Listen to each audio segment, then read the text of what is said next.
So hello and welcome সকলকে Tutopia live ক্লাসে তোমাদের সবাইকে আরও একবার স্বাগত। শুরু হচ্ছে আজকে আরও একটা নতুন ক্লাস তোমাদের মাধ্যমিক 2026 পরীক্ষার জন্য।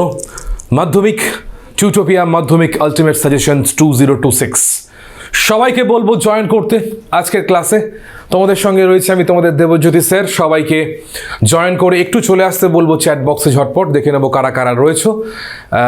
ঋষিকা, সম্বিত, চলো আর কারা কারা আছো একবার ঝটপট চলে আসো চ্যাট বক্সে। রূপম রয়েছো, বেশ। সুব্রত, অন্বেষা, ওকে, রকিবা, রাজেশ, রাধিকা, চলো ফ্যান্টাস্টিক। ফারাবাড়ি আছি আমি, শাহিনী, আতাইউর রয়েছো, ঠিক আছে। রাধিকাকে ওয়েলকাম, চলো সুব্রতকে ওয়েলকাম। চলো তো আরও একবার ওয়েলকাম সকলকে টিউটোপিয়া লাইভ ক্লাসে।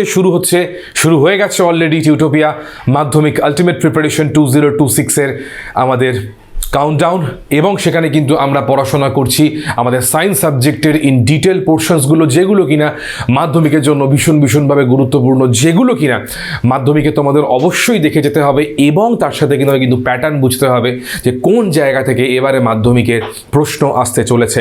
শুধুমাত্র তাই নয়, এই ক্লাসগুলোর পর কিন্তু থাকবে আমার তরফ থেকে স্পেশাল মাধ্যমিক 2026-এর জন্য সাজেশনস। একদমই তাই, সবাইকে কথা দিয়েছি আমি, কথা নিশ্চয়ই রাখবো, সেটা তোমরা পাবে জানুয়ারির ফার্স্ট উইকে। তো সবাইকে রিকোয়েস্ট করব একটু চোখ রাখতে আমাদের এই ভিডিও সেকশনটাতে, যাতে করে তোমরা প্রপার সাজেশনটুকু পেয়ে যাও। সাজেশনস বলতে কি, একদম বাছা কিছু প্রশ্ন যেগুলো ভীষণ গুরুত্বপূর্ণ, এবং কিছু কোয়েশ্চেন্স প্যাটার্ন, এবং কিছু টিপস অ্যান্ড ট্রিক্স যেগুলো তোমাকে করে যেতে হবে পরীক্ষার জন্য। ওইটুকু যদি করে নিতে পারো, বাকি আর কোনো চিন্তা নেই।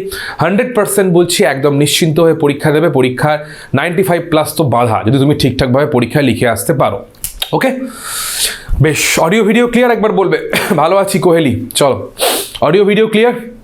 ওকে, তাহলে চলো শুরু করা যাক আজকের গল্প। পাপড়ি, প্রিয়াংশু কর্মকার, পারভেজ, শুরু করি।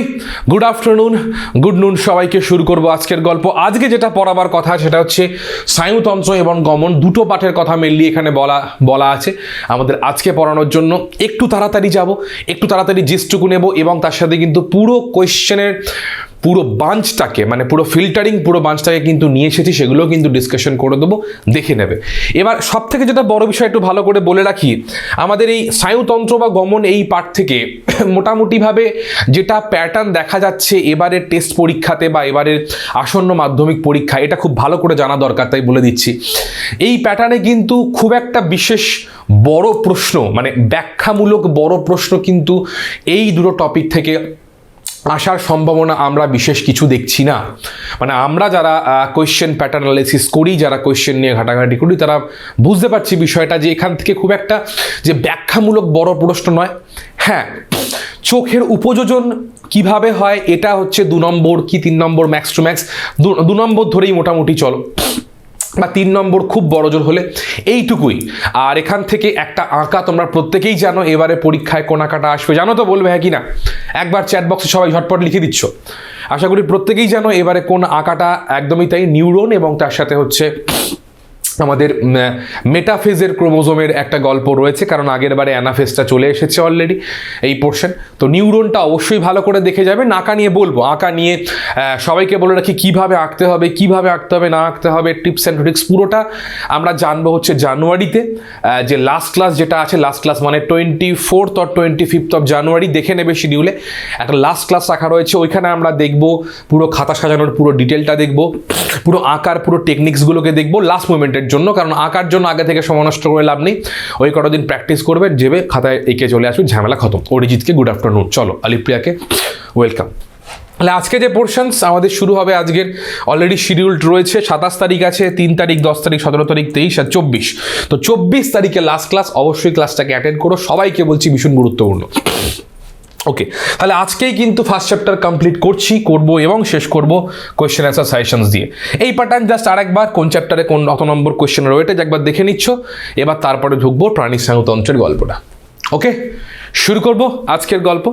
প্রাণী স্নায়ুতন্ত্র বা মানব স্নায়ুতন্ত্র তোমরা বলতে পারো। অরিজিৎকে গুড আফটারনুন। দেখো খুব তাড়াতাড়ি আমি এর জিস্টের পোর্শনে আমরা যাব, যেটুকু তোমাকে দেখতে হবে। কেন? কারণ হিউম্যান নার্ভাস সিস্টেম কিন্তু একটা ভাস্ট তোমার চ্যাপ্টার, বিশাল বড় চ্যাপ্টার, এবং সেখানে কিন্তু টুকরো টুকরো অনেকগুলো কিন্তু আমাদের কনসেপ্ট দরকার লাগে এখান থেকে কোয়েশ্চেন্সগুলোকে পারার জন্য। তো যেগুলো দরকার প্যাটার্ন পুরোপুরি অ্যানালিসিস আমি করে নিয়েছি, সেগুলোই কিন্তু বোর্ডের মধ্যে আছে। এর সাথে এক্সট্রা যেগুলো সেগুলো কিন্তু মুখে বলে দেবো, বোর্ডে লিখে দেবো, অবশ্যই কিন্তু খাতায় নোট করবে, মাথায় নোট করো, যা খুশি করতে পারো, অসুবিধে কিছু নেই। তো আমরা শুরু করব প্রাণী স্নায়ুতন্ত্র। যদিও প্রাণী স্নায়ুতন্ত্র বলা হচ্ছে, আখেরে কিন্তু বিষয়টা প্রাণী স্নায়ুতন্ত্রের মধ্যে না বলে আমরা হিউম্যান নার্ভাস সিস্টেম বলাটাই বেশি প্রেফার করব। দেবজিৎকে ওয়েলকাম, শুভাঞ্জনকে গুড আফটারনুন। দেখো ঠান্ডা মাথায় প্রত্যেককে বলছি, ভালো করে দেখে বোঝার চেষ্টা করবে কোন জায়গাগুলোকে ফোকাস করছি। আমি কিন্তু পুরো চ্যাপ্টার ধরে কিন্তু একটা জিস সাজিয়ে দিলাম তোমাদেরকে, আবার বলছি প্রত্যেকে খেয়াল করবে যে কোন জায়গাটা ফোকাস করছি, কোন জায়গাটা পড়তে বলছি, কিভাবে পড়তে বলছি, এটা মাথায় রাখবে। কোয়েশ্চেন পরীক্ষায় সোজা আসবে, চিন্তা করার কোনো কারণ নেই, কিন্তু কোয়েশ্চেনের প্যাটার্ন না জানলে পরে কোয়েশ্চেনের লেখাটার পরিপূর্ণতা আসবে না। মানে তুমি ধরো 3 নম্বরের প্রশ্ন লিখছো, বাট লিখে মনে হলো একটু লিখলে ভালো হতো, আর একটু পয়েন্ট অ্যাড করলে ভালো হতো। মানে কেউ উত্তর ঢালাও লেখে, প্যারাগ্রাফ পড়ে লেখে, কেউ কিন্তু পয়েন্ট ওয়াইজও লেখে, দু জায়গায় কিন্তু নম্বর ফুল আসে। মানে চাপ নেওয়ার কিছু নেই, তোমায় জানতে হবে প্যাটার্নটা কি আছে। দেখো প্রথম কথা হচ্ছে নিউরাল কোঅর্ডিনেশনের পার্ট আমরা পড়তে চলেছি, এবং নিঃসন্দেহে একই রকমভাবে আমরা আগের দিনের ক্লাসে পড়েছিলাম যে প্রাণীদেহে উত্তেজনা সাড়া দেওয়ার জন্য দুটো সিস্টেম কাজ করে চলে, একটা হচ্ছে এন্ডোক্রাইন সিস্টেম আর একটা হচ্ছে তোমার নিউরাল সিস্টেম, যেখানে কিনা এন্ডোক্রাইন পার্টটা আমরা আগের দিন দেখে নিয়েছি, এবার আমরা দেখবো কিন্তু নিউরাল সিস্টেম পার্টটা। তো টেকনিক্যালি সহজ করে বলতে গেলে বেসিক একটা আইডিয়া যে এনভায়রনমেন্ট বা পরিবেশ থেকে উদ্দীপনা আসে, এবং সেই উদ্দীপনা যদি প্রাণীদেহের মধ্যে পড়ে তাহলে সেখানে প্রাণীদেহ সেই উদ্দীপনায় সাড়া প্রদান করতে সক্ষম হয়। সবাই সক্ষম নাও হতে পারে, সবাই যে সক্ষম হবে এমন কিন্তু কোনো মানে নেই, সবাই সক্ষম নাও হতে পারে। কেউ কি বলতে পারবে কোন প্রাণী দেহে স্নায়ুতন্ত্র নেই বা স্নায়ু নেই বা উদ্দীপনায় সাড়া দিতে পারে না? অন্যভাবে দেয়, কিন্তু স্নায়ুতন্ত্র কেন্দ্রিক কোনোভাবে উদ্দীপনায় সাড়া দিতে পারে না কোন প্রাণী? জানা আছে? জানা থাকলে অবশ্যই লিখে। আমি রূপম, আমি প্ল্যান্ট জিজ্ঞেস করিনি, আমি প্রাণী জিজ্ঞেস করেছি, আমি প্রাণী বলেছি, ঠিক আছে? প্ল্যান্ট তো বটেই অবশ্যই। ক্লাস 9-এ অ্যামিবা প্রাণী নয়, অ্যামিবা হচ্ছে প্রোটিস্টা। ক্লাস 9-এ দেখবে তোমরা পড়েছিলে স্পঞ্জ পড়েছিলে, তাই না? স্পঞ্জের বডির মধ্যে কিন্তু নার্ভাস সিস্টেম বা নিউরোনাল স্ট্রাকচার খুব একটা বিশেষ কিন্তু দেখা আমরা পাইনি, কারণ সেখানে কিন্তু আমরা মেনলি সেলুলার অ্যাগ্রিগেশন পেয়েছিলাম। আমরা যখন পড়েছিলাম নিডারিয়া, সেখানে দেখবে সরু সুতোর মতো স্নায়ুজলকের প্রথম উদ্ভব কিন্তু হয়েছিল। তাহলে স্পঞ্জ কিন্তু খুব একটা যে নিউরোনাল কন্ডিশনে সে সাড়া প্রদান করবে তা কিন্তু বিষয় নয়, এখনো পর্যন্ত যা ডেটা আছে আমাদের কাছে পরিফেরা। চলো তাহলে সাড়া প্রদান করার যে একটা পন্থা আগের দিন পড়েছি, সেটা একটা পন্থা হচ্ছে নিউরাল কোঅর্ডিনেশনের বাদ। পরিষ্কার কথা হচ্ছে এইটা, আমাদের যে স্নায়ুতন্ত্র রয়েছে তা স্নায়ুর মাধ্যমে তৈরি হওয়া বিভিন্ন ধরনের অঙ্গ, এবং সেই অঙ্গ নিয়ে কোলাবোরেশনে তৈরি হচ্ছে তন্ত্র, নিউরাল সিস্টেম, নার্ভাস সিস্টেম। সেই নার্ভাস সিস্টেম কিন্তু মাধ্যমেই কিন্তু সাড়া প্রদান হয়, ব্যাস বেসিক জায়গা। এবার এবার ইম্পর্টেন্ট পার্টে ঢুকছি, ঝপঝপ করে ঢুকবো। তাহলে প্রথম ঢুকছি স্নায়ুতন্ত্রের পার্টে, কোন তার তোমার স্ট্রাকচারাল কম্পোনেন্ট কি আছে ভালো করে শুনবে। স্ট্রাকচারাল কম্পোনেন্ট মানে গঠনগত এককগুলো কি, আর একটা হচ্ছে স্নায়ুতন্ত্রের টাইপসগুলো কি, গুলিয়ে যেন না যায়। গঠনগতর মধ্যে কি পড়ছে? এখন নিউরন বা স্নায়ুকোষ পড়ছে, নিউরোগ্লিয়া পড়ছে, নার্ভ পড়ছে। এখান থেকে কোনটা কি পড়বে ভালো করে একটুখানি দেখে নাও, বুঝে নাও, চিনে নাও কি বলতে চাইছি। দেখো নিউরন নিয়ে আমি জাস্ট একটা ছোট্ট ছবি এঁকেছি দুটো বিষয়কে বোঝানোর জন্য। নিউরনের ক্ষেত্রে তুমি সেল বডি পোর্শনটা দেখছো, সেল বডি মানে তুমি কি দেখবে?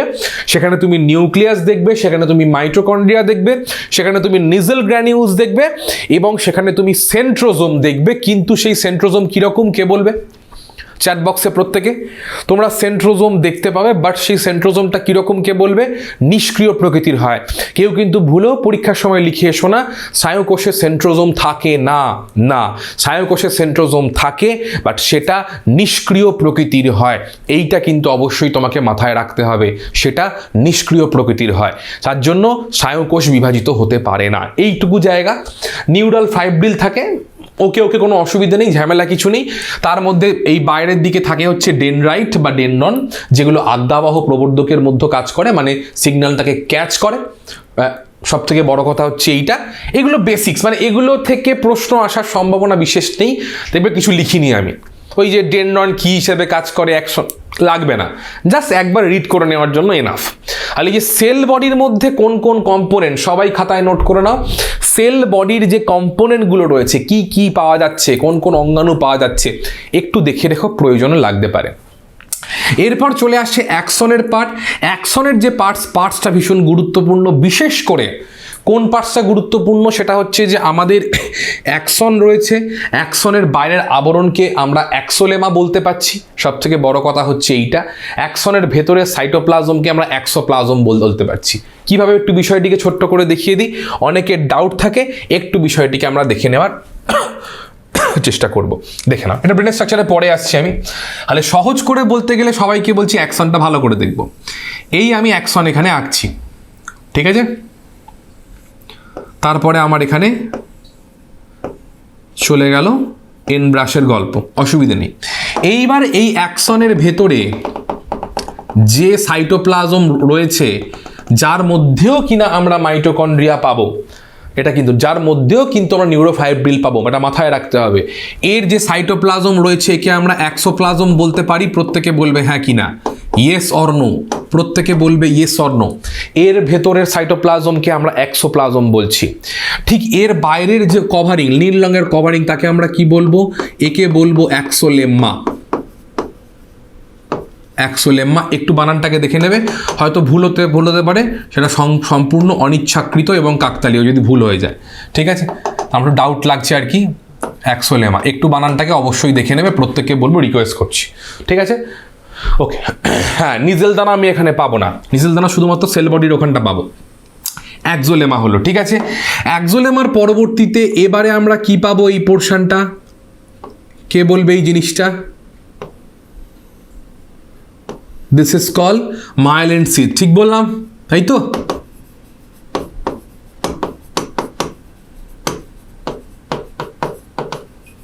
আচ্ছা, সিদ বানানটা দেখে নেবে, সিদ বানান দীর্ঘই না হর্ষই দেখে নেবে।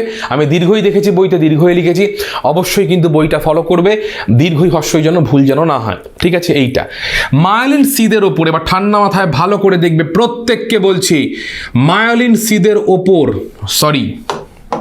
মায়োলিন সিদের ওপর একটা তোমার কভারিং থাকে, যে কভারিং এখানে এন্ড হয়ে যায়, কভারিংটা আবার এখান থেকে শুরু। কভারিংয়ের নাম কি, কে বলে বলো? কভারিংয়ের নাম কি, কে বলবে, বলে ফেলো। এই কভারিংকে আমরা কি বলবো? মায়োলিন সিদের ওপর যে কভারিং থেকে, ওকে বলে নিউরিলেমা। ফ্যান্টাস্টিক, ফাটাফাটি। নিউরিলেমা বলা হয়, বা নিউরিলেমা বলা হয়, নিউরিলেমা বলা হয়, যা খুশি বলতে পারো, নিউরিলেমা বলা হয় তাকে, খুব সাবধান। আর তারপরে এর মাঝখানে রয়েছে যে গ্যাপ, তাকে আমরা কি বলবো? রোড অফ র্যানভিয়ার, মানে র্যানভিয়ার পর্ব, তাই তো? র্যানভিয়ারের পর্ব। এটা আমি কেন আঁকালাম? আমার আঁকার কি খেয়ে পড়ে কাজ নেই নাকি আমার? প্রশ্নটা দেখবে টেস্ট পেপারের পাতায় পাতায় থাকে, সেটা হচ্ছে যে র্যানভিয়ারের পর্বে নিউরিলেমার আবরণ থাকে কি থাকে না, দেখবে। যারা টেস্ট পেপার প্রপার ফলো করো তারা দেখবে কোয়েশ্চেনটা খেয়াল করে রাখবে যে নিউরিলেমা র্যানভিয়ারের পর্বে থাকে কি থাকে না, সত্য মিথ্যায় প্রশ্নটা দেয়, এই কোয়েশ্চেনটা ভালো করে দেখে যাবে। তার জন্য একে দেখিয়ে দিলাম, মানে তোমরা আশা করি বুঝে গেলে। নোড অফ র্যানভিয়ারের এই পোর্শনে কিন্তু মায়োলিন সিদ এবং নিউরিলেমার আবরণ থাকে না, এই একটা জায়গা ধরে নাও, কোয়েশ্চেন এখান থেকে এলে ফাটিয়ে চলে আসবে, অসুবিধে কিছু নেই। এবার এই যে নিউরিলেমা আর মায়োলিন সিদের মাঝখানে আমরা বেশ কিছু সেলস মাঝে মধ্যে পেতে পারি। কোথায়? নিউরিলেমা আর মায়োলিন সিদের মাঝখানে। একে আমরা কি বলবো?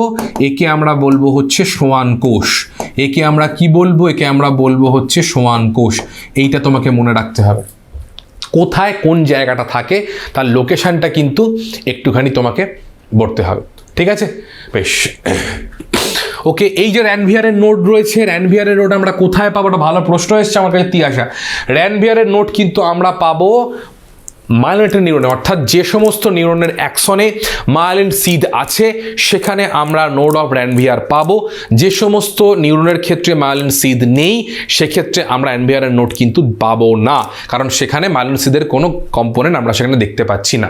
মায়োলিন সিদের কাজ কি ছিল?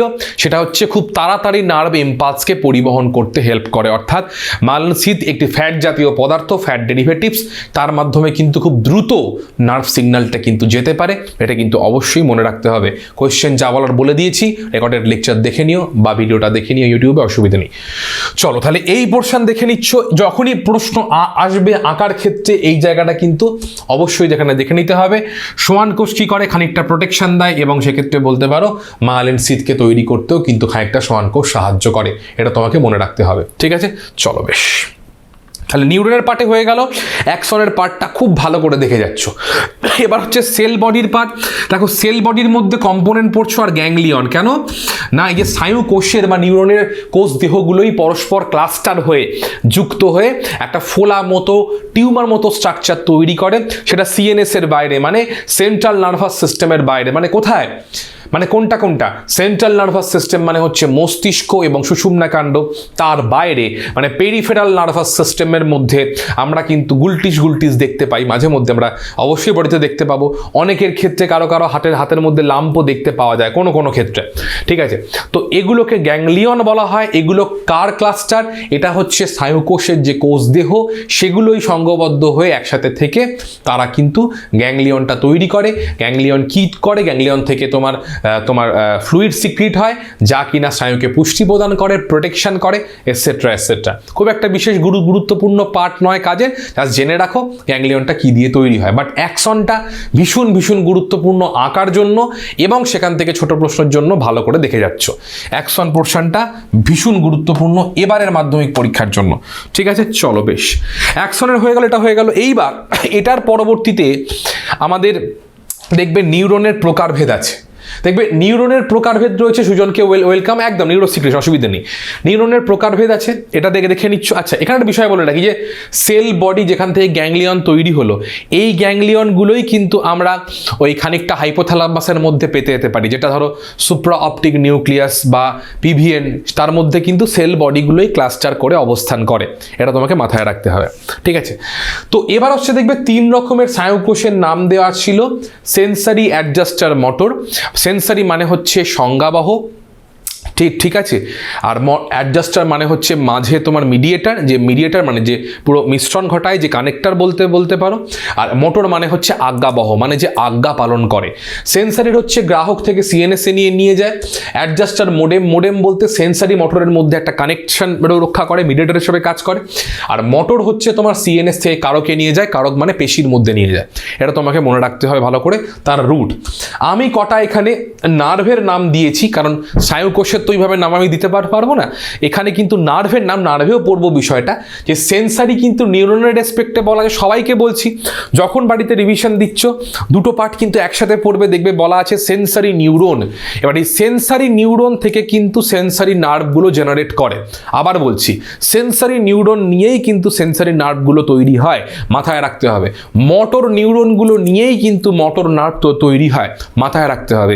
এবং যে মিক্স নার্ভগুলো, মিক্স মানে কি, সেখানে সেন্সারি আর মোটর দুরকমই পার্ট থাকে, যার জন্য কিন্তু দুভাবেই কিন্তু তারা কাজ করতে পারে। দ্যাট মিনস তারা সিগন্যালকে গ্রাহক থেকে সিএনএসে আনতে পারে বা উল্টোটা সিএনএস থেকে কারোকে নিয়ে যেতে পারে। তো আমি এখন নার্ভের দেখবে নাম এখানে দিয়েছি, ওটা পড়ে নেবে অবশ্যই।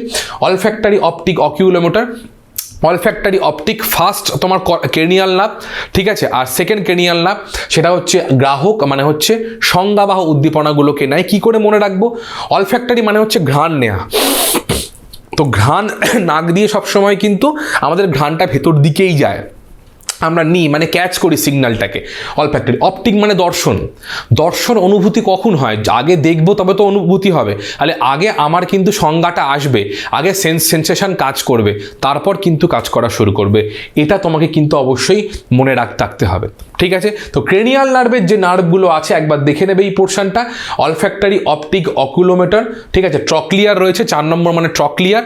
Olfactory optic oculomotor, trochlear, trigeminal পরপর রয়েছে, দেখে নেবে কোন কোন পার্টের রয়েছে। রয়েছে, অসুবিধা হলে বলে দেবো, কোনটার কি কোনো চাপ নেওয়ার কোনো কারণ নেই।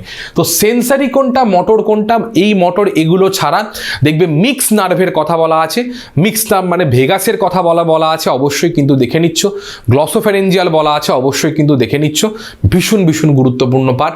একটা ছোট প্রশ্ন তুমি এখান থেকে এক্সপেক্ট করতে পারো। আবার বলছি, sensory nerve, motor nerve, mix nerve থেকে একটা ছোট প্রশ্ন, সেটা কিন্তু তোমার কলাম ম্যাচিংয়ে হোক, সেটা তোমার যদি বলে বিসদৃশ্যটি খুঁজে লেখো এখান থেকে হোক, সেটা তোমার হয়তো তোমার সত্য মিথ্যা হোক, একটা প্রশ্ন কিন্তু আসার সম্ভাবনা আছে। এই পার্টটা ভালো করে একটুখানি বাড়িতে দেখেছো, ঠিক আছে? যে কোনো একটা প্রশ্ন এখান থেকে এলে এখানে 1 নম্বরের প্রশ্ন আসবে, আগে থেকে বলে দিলাম তোমাকে। 2 নম্বর 3 নম্বর প্রশ্ন দেবে না, এই নার্ভের টাইপস থেকে বা নিউরোন টাইপস থেকে কিন্তু 1 নম্বরেরই প্রশ্ন দেবে, এটা তোমাকে মাথায় রাখতে হবে। চলো বেশ, তাহলে এই পার্টটা নিউরন ধরে নার্ভটাকে পড়ার চেষ্টা করলাম। এইবার কে থাকছে হচ্ছে নিউরোগ্লিয়া পার্ট। নিউরোগ্লিয়া পার্ট কি দেখবে? নিউরোগ্লিয়ার ক্ষেত্রে দুটো পয়েন্ট এখানে তোমাকে দেখতে হবে। এক, নিউরোগ্লিয়াকে ধারক কোষ বলা হয়, ছোট থেকে পড়েছো।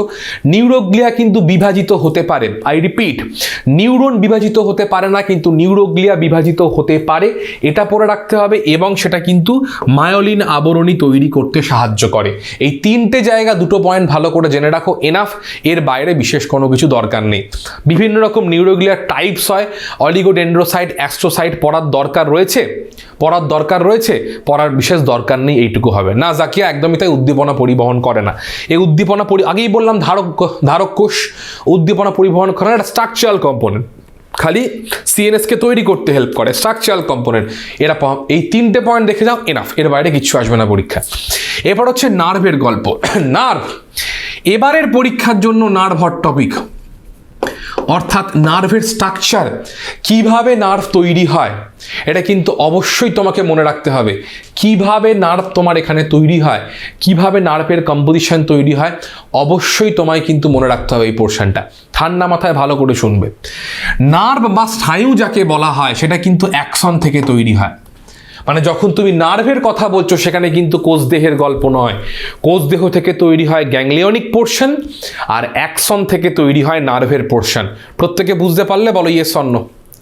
এই পয়েন্টটা সবার কাছে ক্লিয়ার? নার্ভ বা স্নায়ু কিন্তু অ্যাক্সন দিয়ে তৈরি হয়, সেখানে তুমি কোষদেহকে কনসিডার করতে পারবে না। এটা প্রথম কথা হচ্ছে এইটা। এইবার ভালো করে বোঝো। আমি এখানে একটু বড় করি, চলো দেখো। আমি এখানে একটা নার্ভের একটা অ্যাক্সনের ছবি আঁকার চেষ্টা করেছি মাত্র একটা অ্যাক্সনের ছবি আঁকার চেষ্টা করেছি। এবার এই অ্যাকশনটাকে আমি তো মানে সামনের ফ্রন্ট ভিউ দেখছি, এটা মানে এমনি লম্বা ভিউ, এটাকে আমি ঘুরিয়ে দেখছি। মানে এই ধরো অনেকগুলো অ্যাকশন পরপর রয়েছে, এটাকে আমি ঘুরিয়ে দেখার চেষ্টা করছি। মানে ধরো অনেকগুলো প্যাকাটি এরকম পরপর রয়েছে, লম্বা রয়েছে। প্রত্যেকটাই হচ্ছে তোমার এখানে এই নিউরনের হচ্ছে তোমার অ্যাকশন পোর্শন। তো এটা একটা অ্যাকশন, আর এইটা একটা অ্যাকশন, এটা একটা অ্যাকশন, পরপর অনেকগুলো। একটু আঁকি তাহলে বুঝতে সুবিধা হয়। হলো অনেকগুলো নিউরনের এখানে অ্যাকশন রয়েছে, এখানে একটা অ্যাকশন, এই একটা অ্যাকশন, সব অ্যাকশন পোর্শন। প্রান্ত বুরুষ অ্যাকশন পোর্শন রয়েছে। এই যে অ্যাকশন পোর্শনগুলো রয়েছে, এই অ্যাকশনের ওপর এটাকে আমি কি দেখছি, ধরো অনেকগুলো এবার ইমাজিন করো অনেকগুলো প্যাকাটি স্টিক পরপর রয়েছে, 1 2 3টে অ্যাকশন। এবার সেই স্টিকগুলো লম্বালম্বি রয়েছে। এবার সেটাকে এরমভাবে ধরে আমি সামনের দিক থেকে মানে ঘুরিয়ে তার সামনের দিক থেকে দেখলাম। তাহলে সামনের দিক থেকে দেখলে সেই বিষয়টিকে এরকম দেখতে হবে না? প্রত্যেকে বলবে ইয়েস অর নো। সামনের দিক থেকে দেখলে বিষয়টিকে এরম দেখতে হবে না? ইয়েস অর নো প্রত্যেকে বলবে। একদম বেসিক জিনিস, কিছু নেই, কিন্তু এখানটা তোমাকে পড়তেই হবে। এই পোর্শনটা পড়ে বাড়িতে খাতায় লিখে রেডি করে নিয়ে যাবে। এবারের মাধ্যমিকের জন্য ভীষণ ভাবে গুরুত্বপূর্ণ এই জায়গাটা। তাহলে যে অ্যাকশন হলো, এবার দেখবে এই অ্যাকশনের চারপাশে একটা করে আবরণ থাকে,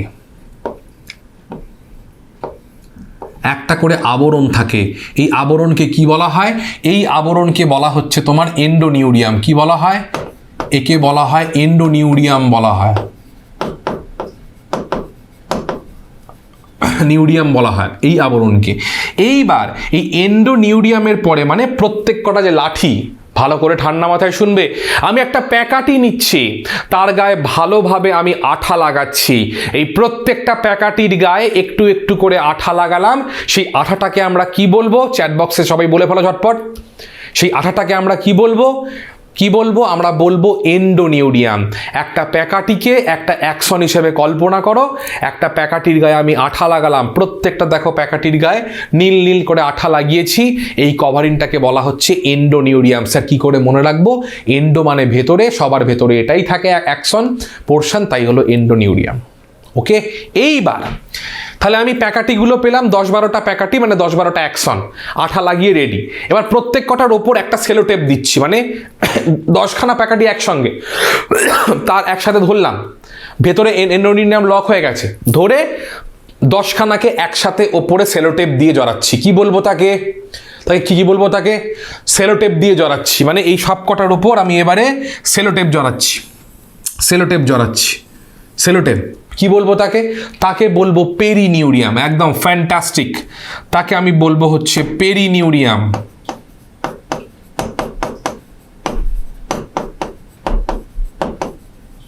নিউরিয়াম। তাহলে এরম একটা প্যাকারি পুরো স্টক হলো সেলোটেপ জড়িয়ে। এইরকমই তুমি একটা বানাচ্ছ, ধরো অলিপ্রিয়া একটা বানাচ্ছে স্টক, অরিজিৎ একটা বানাচ্ছে, জাকিয়া একটা বানাচ্ছে, লোকেশ একটা বানাচ্ছে, ঠিক আছে, কোহেলি একটা বানাচ্ছে, অনেকগুলো বানালাম, পর পর পর পর বানালাম, ঠিক আছে, এরম একটা বানালাম, তারপর তারপর এদিকে আরেকটা এরকম বানালাম, আরেকটা এরকম বানালাম। প্রত্যেকের ভেতরেই কি রয়েছে? প্রত্যেকের ভেতরেই অ্যাকশন, যাকে নিউরোফাইব্রিল বলতে পারো, বা ফাইবার, নার্ভ ফাইবার বলা হতে পারে, নার্ভ ফাইবার বলা যায়, অবশ্যই নোট করবে। এবং তার ভেতরে এন্ডোনিউরিয়াম রয়েছে, তার ভেতরে এন্ডোনিউরিয়াম রয়েছে। তিনটে হলো, আমরা তিনজন বানাচ্ছি। এইবার এই তিনটেকে নিয়ে, তিনটে বান্ডিল, তিনটেকে নিয়ে মনে হলো এবার তিনটেকে একসাথে করে দড়ি দিয়ে বাঁধবো। সেই দড়িটাকে আমরা কি বলবো? সেই দড়িটাকে বলবো আমরা এপিনিউরিয়াম। একদমই তাই, ভালো করে দেখতে হবে। এই তিনটেকে নিয়ে আমরা এবার দড়ি দিয়ে বাঁধবো, এই তিনটেকে নিয়ে আমরা দড়ি দিয়ে বাঁধবো, এই তিনটেকে নিয়ে দড়ি দিয়ে বাঁধবো। এটাকেই বলবো কি? এটাকেই বলবো আমরা এপিনিউরিয়াম বলবো। কি বলবো? এটাকে বলবো আমরা এপিনিউরিয়াম বলবো। এটা তোমাকে মনে রাখতে হবে, এপিনিউরিয়াম। মানে এপি মানে বাইরে, এপি মানে বাইরে, এন্ডো মানে ভেতরে, আর মাঝে হচ্ছে পেরিনিউরিয়াম। এন্ডো পেরি এপি, এটা মনে রাখতে হবে। স্যার ব্লাড ভেসেল থাকে না? নিশ্চয়ই থাকবে। কোথায় থাকবে? এই তো এইখানে ব্লাড ভেসেল থাকবে, এইখানে ব্লাড ভেসেল থাকবে, এইখানে। কেন? কারণ যখন কোনো টিস্যু তৈরি হয়, টিস্যু তৈরি হতে গেলে কোষকে অক্সিজেন এবং ফুড নিউট্রিয়েন্ট সাপ্লাই করার জন্য ব্লাড ভেসেলের দরকার হয়, তো মাঝখানে থাকবে। এবার প্রত্যেকে আমাকে বলবে যদি ব্লাড ভেসেল এখানে থাকে, এবার ভালো করে কনসেপচুয়াল প্রশ্ন শোনো, আসতে পারে, যেখানে ব্লাড ভেসেল যদি এখানে থাকে, তাহলে ব্লাড ভেসেলের ওপর কি আমরা পেরিনিউরিয়ামের কভারেজ দেখতে পাই? Yes or no? প্রত্যেকে বলবে চ্যাট বক্সে। আমরা কি ব্লাড ভেসেলের ওপর পেরিনিউরিয়াম কভার দেখতে পাই? বলেছি পেরিনিউরিয়াম, বলেছি পেরিনিউরিয়াম। ভালো করে বুঝবে, ব্লাড ভেসেলের ওপর কিন্তু পেরিনিউরিয়াম কভার দেখা যায় না, ব্লাড ভেসেলের ওপর এপিনিউরিয়াম কভার দেখা যায়। ঠান্ডা মাথায় ভালো করে দেখে নাও, ঠিক আছে? এইটা ব্লাড ভেসেল আছে এখানে, পেরিনিউরিয়াম আছে এখানে, তার বাইরে এপিনিউরিয়াম। তাহলে ব্লাড ভেসেলের ওপর কিন্তু কি পাবো আমরা? কিন্তু তোমার পাবো হচ্ছে এপিনিউরিয়াম কভারেজ। ব্যাস, তাহলে কোয়েশ্চেনটা কি আসবে এখান থেকে? কোয়েশ্চেনটা হচ্ছে এখানে যে স্নায়ুকোষ এবং স্নায়ুর মধ্যেকার সম্পর্ক প্রতিষ্ঠা করো, বা কিভাবে স্নায়ু থেকে মানে স্নায়ুকোষ থেকে স্নায়ু তৈরি হয়, এই জায়গাটা 2 নম্বর থেকে 3 নম্বর একটু লিখে ছবি এঁকে রেডি করে যাবে। বোঝা গেল প্রত্যেকে? ভীষণ গুরুত্বপূর্ণ প্রশ্ন। 2 নম্বর কি 3 নম্বর একটু লিখে ছবি এঁকে রেডি করে যাবে। প্রত্যেককে বলছি এই পোর্শনটা ভীষণ গুরুত্বপূর্ণ। এবারে ভীষণভাবে এই জায়গাটা কিন্তু নাড়া দিচ্ছে, এই জায়গাটাতে সম্ভাবনা একটা আছে। তাহলে এই পোর্শনটা বললাম। এবারের পার্ট কি? চলে এসো। অ্যাকশন থেকে আমরা নার্ভ পড়লাম, নার্ভের পরে আবার প্রান্তবুরুষ চলে এসো, অ্যাকশনের প্রান্তবুরুষ। সেখানে আমরা সাইন্যাপস পাবো। সাইন্যাপসের মধ্যে কি পড়বে? সাইন্যাপসের মধ্যে যদি খুব সহজ প্রশ্ন দেয়, যদি কপাল ভালো থাকে, তাহলে সাইন্যাপসের স্ট্রাকচার দিতে পারে। প্রত্যেকে জানো স্ট্রাকচারে কি হবে? এইটা হচ্ছে প্রি সাইন্যাপটিক মেমব্রেন, এইটা হচ্ছে পোস্ট সাইন্যাপটিক মেমব্রেন, এটা পোস্ট সাইন্যাপটিক মেমব্রেন, আর মাঝের এই যে পোর্শনটা আছে কি, এটাকে বলা হচ্ছে সাইন্যাপটিক ক্লেফট। ঠিক আছে? এখান থেকে কি হয়? এখান থেকে ভেসিকেলের মাধ্যমে সমস্ত নিউরো ট্রান্সমিটারগুলো বেরোয়, যেগুলো কিনা বেরোবার পর কি হয়? বেরোবার পর পোস্ট সাইন্যাপটিক মেমব্রেনের মধ্যে রিসেপ্টর বা গ্রাহক কোষ আছে, গ্রাহক কোষের মধ্যে গিয়ে জয়েন হয় বা আটকে যায়। ঠিক আছে, তাহলে এই যে এখানে জাস্ট এই পোর্শনটা স্ট্রাকচার আর কটা নিউরো ট্রান্সমিটারের এক্সাম্পল। অ্যাসিটাইল কোলিন রয়েছে, গাবা রয়েছে, গামা ইমিউনোবিউটারিক অ্যাসিড, যদিও সেটা তোমার বাধা প্রদানকারী, একবার দেখে দিচ্ছ, ছোট প্রশ্ন। অর্থাৎ 2 নম্বরের প্রশ্নের ক্ষেত্রে সাইনাপসের স্ট্রাকচার বা প্রি সাইনাপটিক মেমব্রেন। আচ্ছা, এইখানে একটা বিষয় থাকতে পারে, ধরো এই জায়গা থেকে এমসিকিউ প্রশ্নে একটুখানি ঘোটালা করার কিন্তু সম্ভাবনা আছে। কি সম্ভাবনা আছে? নিচের স্নায়ু উদ্দীপনা পরিবহনের ক্রমটি, মানে সঠিক ক্রমটি নির্বাচন করো। নিচের স্নায়ু উদ্দীপনা পরিবহনের ক্রমটি, সঠিক ক্রমটি নির্বাচন করো। অর্থাৎ তোমাকে এরকম দিল যে স্নায়ু উদ্দীপনা, কোষ দেহ, অ্যাক্সন, তারপরে দিল প্রি সাইনাপটিক মেমব্রেন, তারপর সাইনাপটিক ক্লেফট, তারপর পোস্ট সাইনাপটিক মেমব্রেন। এটাই তোমাকে অল্টারনেট করে দিল। অর্থাৎ প্রথমে পোস্ট সাইনাপটিক মেমব্রেন, তারপর সাইনাপটিক ক্লেফট, তারপর প্রি সাইনাপটিক মেমব্রেন। বোঝা গেল? বা প্রথমে তোমার সাইনাপটিক ক্লেফট, তারপরে পোস্ট সাইনাপটিক মেমব্রেন, তারপর প্রি সাইনাপটিক মেমব্রেন। কোয়েশ্চেনটা বুঝতে পারলে প্রত্যেকে হ্যাঁ কি না? অর্থাৎ এই সাইনাপসের মাধ্যমে স্নায়ু উদ্দীপনা পরিবহনের যে ক্রম, আমি তোমাকে আবার বলে দিলাম যে তোমাকে কিন্তু কোয়েশ্চেনের প্যাটার্ন বলে দিচ্ছি, কিন্তু ঠান্ডা মাথায় ভালো করে শুনবে। প্যাটার্ন যদি বুঝে যাওয়ার কোনো চিন্তা নেই। এখান থেকে স্নায়ু উদ্দীপনার ক্রম, স্নায়ু কোন দিক থেকে কোন দিকে যায়, লোকে বুঝতে পারেনি, এদিক থেকে এদিকে যায়, তো প্রি থেকে পোস্টের দিকে যায়। তাহলে এর ক্রমটাকে তোমাকে জিজ্ঞেস করতে পারে তোমার ওই এমসিকিউ কোয়েশ্চেনের মধ্যে। ঠান্ডা মাথায় ভালো করে ক্রমটাকে দেখেছো যে কোনটার পর কোনটা আসে। কোষদেহ, অ্যাক্সন, প্রান্তবুরুষ, presynaptic membrane, synaptic cleft, postsynaptic membrane. ঠিক আছে, তারপরে কি এবার বলো, পোস্ট সাইনাপটিক মেমব্রেনের পরে কি আছে বলো দেখি প্রত্যেকে কি আছে? পোস্ট সাইনাপটিক মেমব্রেনের পরে কি আছে? স্যার ডেনড্রাইট আছে। বলবে ইয়েস অর নো? একদমই তাই, ডেনড্রাইট বা ডেনড্রন আছে। সুতরাং এই সিকোয়েন্সটা ভালো করে পড়ে যাও। অন্তত পক্ষে এখন খাতা পেন নিয়ে যারা বসে আছো, একটু খাতায় লিখে নাও যে কোন সিকোয়েন্সের কথা বলছি। সম্ভাবনা আছে আসার, কারণ জানো মাধ্যমিকের প্যাটার্ন কিন্তু চেঞ্জ হচ্ছে। ঠিক আছে, বেশ, এটা দেখে নেবে। কি বলে দিলাম, এই পোর্শনটা হয়ে গেল প্রান্তপুরুষের পাঠ। ওকে, প্রান্তপুরুষের পাঠের পরে এবারে যে টুকরো কিছু পার্ট আছে, স্নায়ুর পাঠ, স্নায়ুর গল্প, এইটুকু তোমাকে একটু দেখে নিতে হবে। মানে কত রকমের স্নায়ু হয় তোমার, হচ্ছে সেন্সারি, অ্যাডজাস্টার, এটসেট্রা, এগুলো তোমাকে একটু দেখে নিতে হবে। বোঝা গেল কি বোঝা গেল না? সিকোয়েন্স তোমাকে বুঝতে হবে, কোয়েশ্চেনটা কিভাবে আসছে তোমাকে বুঝতে হবে। কোত্থেকে আসে আরেকবার সবার জন্য, উদ্দীপনার প্রথমে হচ্ছে গ্রাহক কোষ থেকে তারপরে কি হবে, গ্রাহক কোষ কোথায় ঢুকবে? সেন্সারি, তাই তো, সেন্সারিতে ঢুকবে। তো সেন্সারির ভাগগুলো পড়ছি গ্রাহক কোষ, সেখান থেকে হচ্ছে ডেনড্রাইট, ডেনড্রন, কোষদেহ, অ্যাক্সন, প্রান্তবুরুষ, presynaptic membrane, synaptic cleft, postsynaptic membrane, dendrite, dendron, কোষদেহ, অ্যাক্সন, প্রান্তবুরুষ, আবার এটা রিপিট। ক্লিয়ার সবার কাছে ক্লিয়ার? রুটটা এই রুট দেখে নাও একবার, আর ধীরে বলতে পারছি না, রেকর্ডেড দেখে নেবে। চলো এবার আমরা সরাসরি ঢুকবো কোথায়? সরাসরি ঢুকবো হচ্ছে আমাদের নার্ভাস সিস্টেমের স্ট্রাকচারের পার্টে আমরা ঢুকবো। ঠিক আছে, এবার এই ব্রেন নিয়ে প্রত্যেকের প্রচুর জ্বালা, জীবনে যন্ত্রণা। স্যার ব্রেনটা কি করব, কিভাবে প্রশ্ন আসবে কি না বসবে, ভালো করে ঠান্ডা মাথায় শুনবে। সোম গুলিয়ে যাবে না, একটু বাড়িতে আরেকবার লেকচারটা দেখে নিও, খাতায় লিখে নিও। শুনছো বলে গোলাচ্ছে, একবার খাতায় লিখে নিও, দেখে নিও। পরে লিখে দেবো, এখন নয়, আগে পড়াই, আগে বলে দিই, ফিরে আসছি পরে। ব্রেন স্ট্রাকচারে ব্রেন থেকে বড় প্রশ্ন আসবে না, চিন্তা নেই। ব্রেন থেকে বড় প্রশ্ন কোনো কালেই আসবে না, চিন্তা করা। কিন্তু ব্রেনের পার্টসের কাজগুলো আসবে, কাজগুলো থেকে বারংবার প্রশ্ন আসছে এবং ভবিষ্যতেও কিন্তু প্রশ্ন আসবে। তাই নার্ভাস সিস্টেম পড়ার সময় আমাদের 3টে পার্ট, এখানে মেনলি সিএনএস এর কথা বলা আছে। কেন না, তোমার প্রান্তীয় স্নায়ুতন্ত্র আর এএনএস এর বিশেষ এখন প্রয়োজন বিশেষ নেই, তার জন্য মেনলি সিএনএস এর কথাই কিন্তু বলা আছে। কি আছে সিএনএস বা সেন্ট্রাল নার্ভাস সিস্টেমের মধ্যে? ব্রেন এবং স্পাইনাল কর্ড, দুটো পার্ট রয়েছে। ব্রেনের মধ্যে যে পার্টটা ভালো করে একটুখানি দেখে নাও, একটা ছবি তোমাদের জন্য এনেছি জিনিসটাকে বোঝার জন্য, ভালো করে দেখো। সময় যাবে, ছবিটা নিয়ে চলে এসেছি। ব্রেনের এটা হচ্ছে সেকশনাল পার্ট, আশা করি বুঝতে পারছো, অসুবিধা কিছু নেই। এর মধ্যেই ওপরের দিকের যে পোর্শনটা, কালারটা ম্যাচ করবে ভালো করে, ওপরের দিকের এই পোর্শনটা, this is the telencephalon portion. Telencephalon portion. আর তারপরে এই যে পোর্শন রয়েছে, মানে হলুদ এই মাছের যে এই যে পোর্শনটা রয়েছে, দিস ইজ ডায়েনসেফালন পোর্শন। তাহলে আমাদের মস্তিষ্কের যে অগ্রমস্তিষ্ক, মধ্য মস্তিষ্ক, পশ্চাৎ মস্তিষ্কর অগ্রমস্তিষ্কের যে টেলেনসেফালন, আশা করি বুঝতে পারলে কোন কোন জায়গাটা, পুরো এই যে সেরিব্রাল কর্টেক্স, গুরু মস্তিষ্ক যাকে বলা হয়, পুরোটাই কিন্তু টেলেনসেফালনের পার্ট। আর এই যে এইখানে এই পোর্শনটা, এটা হচ্ছে থ্যালামাস, তলারটা হাইপোথ্যালামাস। স্যার কি করে বলছেন হাইপোথ্যালামাস বড় করি? দেখো হাইপোথ্যালামাসের সাথে পিটুইটারি যুক্ত আছে, বলবে ইয়েস অর নো। সবাই কি পিটুইটারি চিনতে পেরেছি? ইয়েস অর নো প্রত্যেকে বলবে ইয়েস। তার মানে দিস ইজ হাইপোথ্যালামাস, ওপরেই থাকবে থ্যালামাস, নিঃসন্দেহে চোখ বুঝে বলতে পারবে। কমন সেন্স কাজে লাগাও।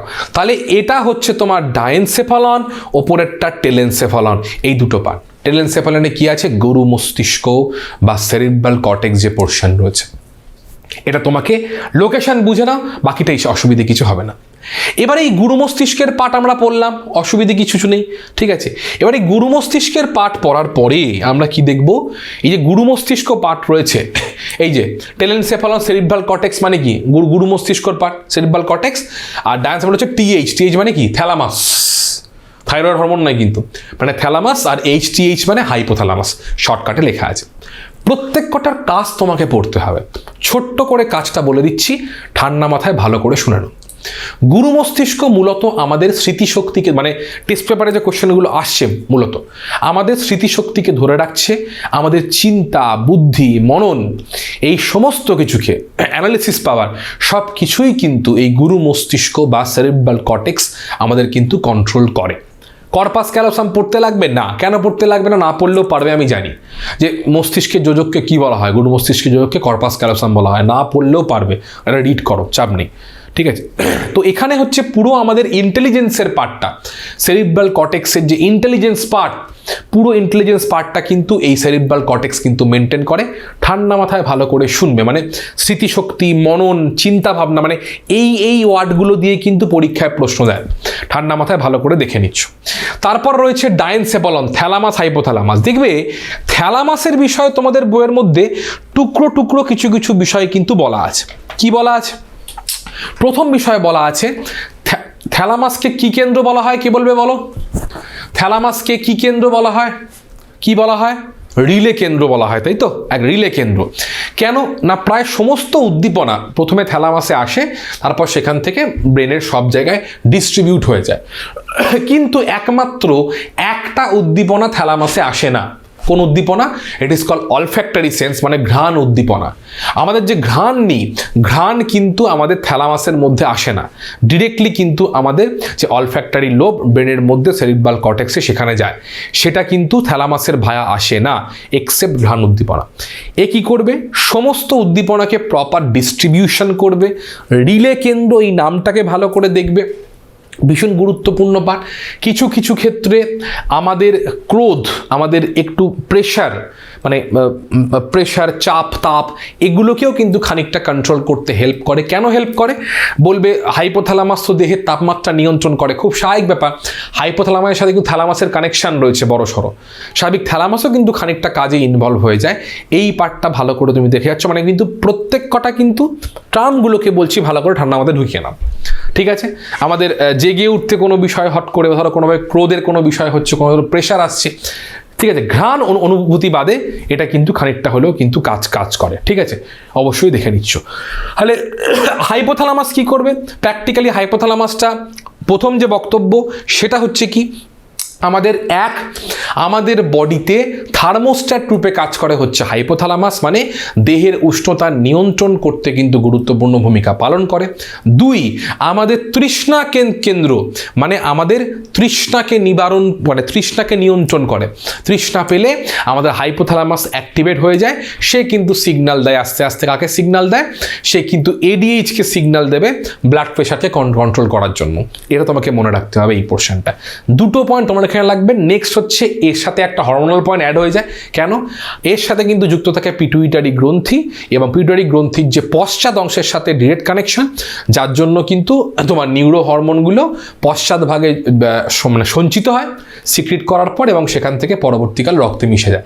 তাহলে এই হাইপোথ্যালামাস কিন্তু অ্যাকচুয়ালি নিউরো এন্ডোক্রাইন একটা কানেকশন বা কোঅর্ডিনেশন তৈরি করে। আই রিপিট, হাইপোথ্যালামাস কিন্তু নিউরো এন্ডোক্রাইন কোঅর্ডিনেশন, এই যে ভালো করে শুনবে, সাজেশন বলতে কিন্তু টার্মগুলোকে ভালো করে শোনো, যে টার্মগুলোকে বলছি, নিউরো এন্ডোক্রাইন যে কমিউনিকেশন, সেটা কিন্তু কোথাও না কোথাও গিয়ে হাইপোথ্যালামাসের ওপর কিন্তু নির্ভর কিন্তু করছে। এটা কিন্তু অবশ্যই তোমাকে নিয়ন্ত্রণ করে নিতে হবে। এবার চলে আসো কোন পার্ট? এবার চলে আসো হচ্ছে তোমার, চলে এসো মধ্য মস্তিষ্কের পার্টটা। টেকটাম অ্যান্ড পেডাঙ্কাল পোর্শনটা দেখে নেবো, চলো দেখে নেবো। দেখো এইখানে মধ্য মস্তিষ্কের যে পার্ট রয়েছে, মধ্য মস্তিষ্কের পার্টটা এখানে কোথায় রয়েছে একটু ভালো করে একটু বিষয়টিকে আমাদের দেখতে হবে, যে কোথায় রয়েছে মধ্য মস্তিষ্কের পার্ট। কোথাও তো লেখা নেই, ভালো করে দেখো। এই যে পোর্শনস রয়েছে, এই যে তোমার থ্যালামাস হাইপোথ্যালামাসের পরে এইখানে একটা ছোট্ট জায়গা রয়েছে, এই পোর্শন মানে এইটার ঠিক ওপরে, ঠিক ওপরে এই যে জায়গা, ছোট্ট করে পয়েন্ট করে দিই, চলো, দিস রিজিয়ন, এইটাকে বলা হচ্ছে মধ্য মস্তিষ্কের পার্ট। হ্যাঁ, এই সময় আমি আসছি। মধ্য মস্তিষ্কের পার্ট দুটো পার্ট রয়েছে, টেকটাম এবং পেডাঙ্কাল, দুটো পার্ট রয়েছে। শুধু কাজ দেখবে, আর তোমায় কিচ্ছু জিজ্ঞেস করবে না এখানে, শুধু কাজ। টেকটাম হচ্ছে আমাদের দর্শনে সাহায্য করে, ভিশনে সাহায্য করে, আমাদের শুনতে সাহায্য করে টেকটাম। আর পেডাঙ্কাল হচ্ছে আই মুভমেন্ট। আই মুভমেন্ট মানে আমাদের চোখের যে বিচলন, চোখের যে চোখকে ঘোরাতে, চোখের বিচলনে কিন্তু সাহায্য করে কিন্তু এই পোর্শনটা, মনে রাখতে হবে তোমার টেকটাম পেডাঙ্কাল পোর্শনটা। এই দুটো পার্ট তাহলেই হবে, এর বাইরে কিছু পড়ার দরকার নেই, আসবে না পরীক্ষা, চিন্তা নেই, আমি তোমাকে অ্যাসুরেন্স দিয়ে দিচ্ছি, ঠিক আছে। এবার নেক্সট কি চলে আসে? নেক্সট চলে আসে হচ্ছে পশ্চাৎ মস্তিষ্ক।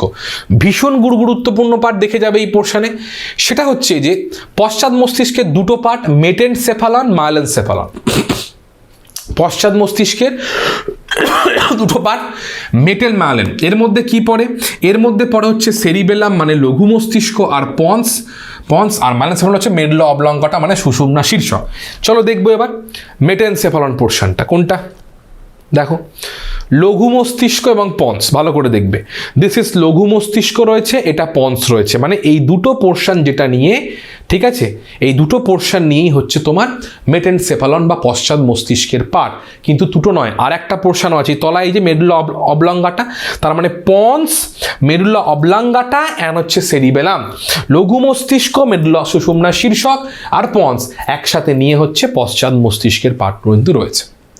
এবার প্রথম বক্তব্য হচ্ছে যে লঘু মস্তিষ্কের কাজ কি। সবাই মোটামুটি জানো, ভারসাম্যদের নিয়ন্ত্রণ করতে হেল্প করে, এটাই কিন্তু মনে রাখতে হবে তোমাকে।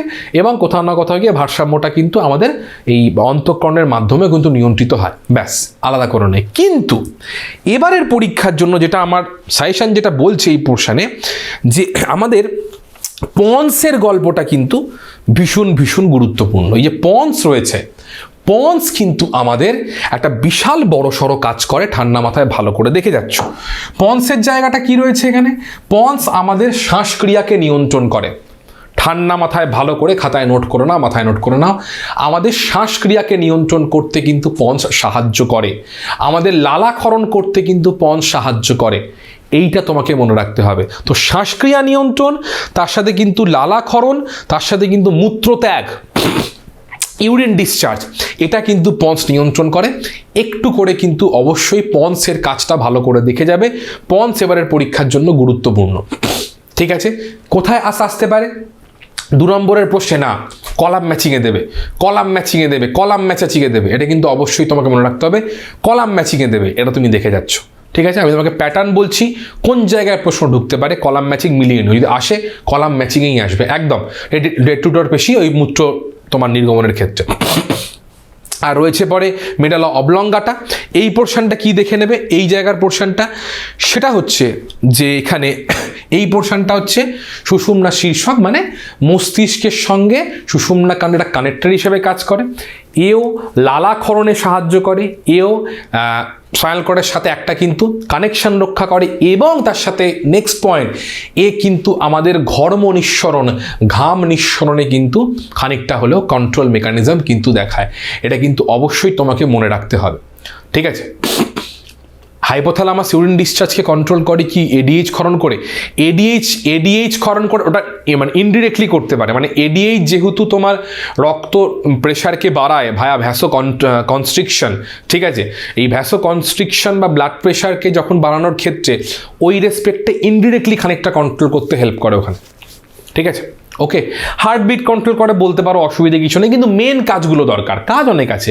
মূলত লালাক্ষরণ করতে পারে, ঘর্ম নিঃসরণ করতে পারে, স্পাইনাল কর্ডের সাথে কানেকশন রক্ষা করে, এবং তার সাথে হচ্ছে আমাদের শ্বাসক্রিয়া খানিকটা নিয়ন্ত্রণ করতে পারে। দেখে নিও টুকটাক, কারণ কিছু কিছু দেখবে কমন ওভারল্যাপিং দেখবে কাজ কিন্তু আছে, কমন ওভারল্যাপিং কাজ আছে, একটু সাবধানে কিন্তু পড়ে যাবে।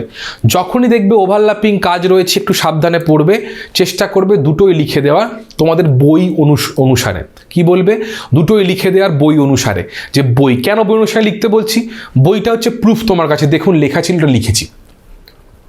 কারণ প্রচুর দেখবে ওভারল্যাপিং ইনফরমেশান, পরীক্ষার সময় রিস্ক নেবে না একদম, দুটোই লিখে আসবে। যেমন দেখবে আগে সেই বলতাম যেটা, যে উটের লোহিত রক্তকণিকায় নিউক্লিয়াস থাকে কি থাকে না, পরিষ্কার কথা, থাকে কি থাকে না? উটের লোহিত রক্তকণিকায় নিউক্লিয়াস থাকে না, ভালো করে বুঝবে, দুরকম অ্যান্সার ঢুকছে, সেই জন্য সেফ সাইডে খেলবে সবসময়। শুধু থাকে না বললে কিন্তু কেস খেয়ে যাবে। বলবে যে পরিণত উট একটি স্তন্যপায়ী প্রাণী, এবং পরিণত উটের লোহিত রক্তকণিকায় নিউক্লিয়াস থাকে না। কেন বলছি? আরবিসি যখন অপরিণত অবস্থায় থাকে তখন তার মধ্যে আমরা নিউক্লিয়াসকে দেখতে পাই, খুঁজে পাই, এটা তোমাকে মনে রাখতে হবে। তাই সবসময় এই সমস্ত ডিসব্যালেন্স করা কোয়েশ্চেনগুলো একটু সাবধানে তোমায় অ্যান্সার করতে হবে, লেখার সময়ও সাবধানতা অবলম্বন করতে হবে, কিন্তু এটা মনের মধ্যে কিন্তু খুঁত করবে, নাম্বারটা বেরিয়ে যাবে, এটা মাথায় রেখে চলবে, ঠিক আছে। তাহলে এইটা হলো ব্রেনের পার্ট। দেখে নিচ্ছ কোনটার কী কাজ। মেনলি যেখানে ফোকাস করলাম হচ্ছে থ্যালামাস হাইপোথ্যালামাসের পোর্শনটায়, মেনলি ফোকাস করছি পন্সের পোর্শনটায়, মেনলি ফোকাস করছি মেডুলা অবলঙ্গাটা পোর্শনটা। এটা তুমি কিন্তু ভালো করে দেখে নিতে হবে, ঠিক আছে। এটা কিন্তু অবশ্যই দেখে নিচ্ছ এই পোর্শন। এখান থেকে একটা প্রশ্ন আমাদের পরীক্ষার সময় আসে, সেটা হচ্ছে অ্যাকুইডাক্ট অফ সিলভিয়াস। আমি দেখছিলাম পরীক্ষার প্রশ্নের মধ্যে মস্তিষ্কের মধ্যে কিন্তু বেশ কিছু ভেন্ট্রিকল বা নিলয় থাকে, মানে খোপ থাকে, ভেতরে বেশ কিছু প্রকোষ্ঠ থাকে। First ventricle, second ventricle, third ventricle, fourth ventricle, পরপর থাকে। এই যে ভেন্ট্রিকল, হ্যাঁ এই যে রয়েছে থাকে, এই যে ভেন্ট্রিকলগুলো থাকে, পেয়ারে থাকতে পারে, নন পেয়ার থাকতে অসুবিধা। এই যে ভেন্ট্রিকল থাকে তার মধ্যে কি পাবো আমরা? পাবো হচ্ছে তোমার সেরিব্রোস্পাইনাল ফ্লুইড বা মস্তিষ্ক সুষুম্না রস। এই ভেন্ট্রিকলের কাজ কি? এর মধ্যে সুষুম্না রসগুলো জমা হয়, তৈরি হয়, যেখান থেকে কিন্তু মস্তিষ্কের সমস্ত কোষের মধ্যে পুষ্টির প্রদান দেয়, এটা প্রোটেক্টিং লেয়ার হিসেবে কিন্তু কাজ করে। হ্যাঁ, 8খানা রয়েছে, একদমই তাই, দেখে নেবে। কোনো 8খানা তোমার জিজ্ঞেস করবে না, ভেন্ট্রিকল তোমাদের সিলেবাসের মধ্যে আলাদা করে কিছু নেই, বলা নেই। সিলেবাসে মাধ্যমিকের জন্য ভেন্ট্রিকলের জন্য আলাদা করে কিছু আসবে না, চিন্তা করার কোনো কারণ নেই, ঠিক আছে। তো এবার হচ্ছে অ্যাকুইডাক্ট অফ সিলভিয়াস, একটা কোয়েশ্চেন দেখলাম টেস্ট পেপারে, সেটা হচ্ছে তোমার থার্ড এবং ফোর্থ ভেন্ট্রিকলের মাঝে একটা ওপেনিং জায়গা থাকে, যে ওপেনিং জায়গাটাকে অ্যাকুইডাক্ট অফ সিলভিয়াস বলা হয়। এইটুকু জায়গা দেখে নিলেই হবে, আমি সেটা পরে ছবিতে দেখিয়ে দেবো, ঠিক আছে। আচ্ছা, এবারের যেটা পার্ট হচ্ছে, এটা কমন পার্ট, পরপর ঢুকবো, সেটা হচ্ছে প্রতিবর্ত ক্রিয়া। বেশি কিছু লিখতে যায়নি, কারণ অলরেডি তোমরা জানো অর্জিত প্রতিবর্ত ক্রিয়া, জন্মগত প্রতিবর্ত ক্রিয়া, যেটা জন্মগত আসে, শিশুর দুধ পানের ইচ্ছা বা আচমকা চোখে লাইট পড়লে চোখ মুদে যাওয়া, এই পোর্শনটা। আর অর্জিত মানে হচ্ছে বারবার লার্নিং প্রসেসের মাধ্যমে সেটাকে আমরা এনশিওর করছি, যেমন ধরো সাইকেল চালানো, সাঁতার কাটা, এটা। আর অর্জিত হলে পরে সাধারণত দেখা গেছে একবার অর্জিত হয়ে গেলে সেটা কিন্তু পরবর্তীকালে আর যায় না। কিন্তু এইখানে ডিরেক্টলি কাকে বলে তোমাকে প্রশ্ন পরীক্ষায় দেবে না, আগেই বলে রাখলাম।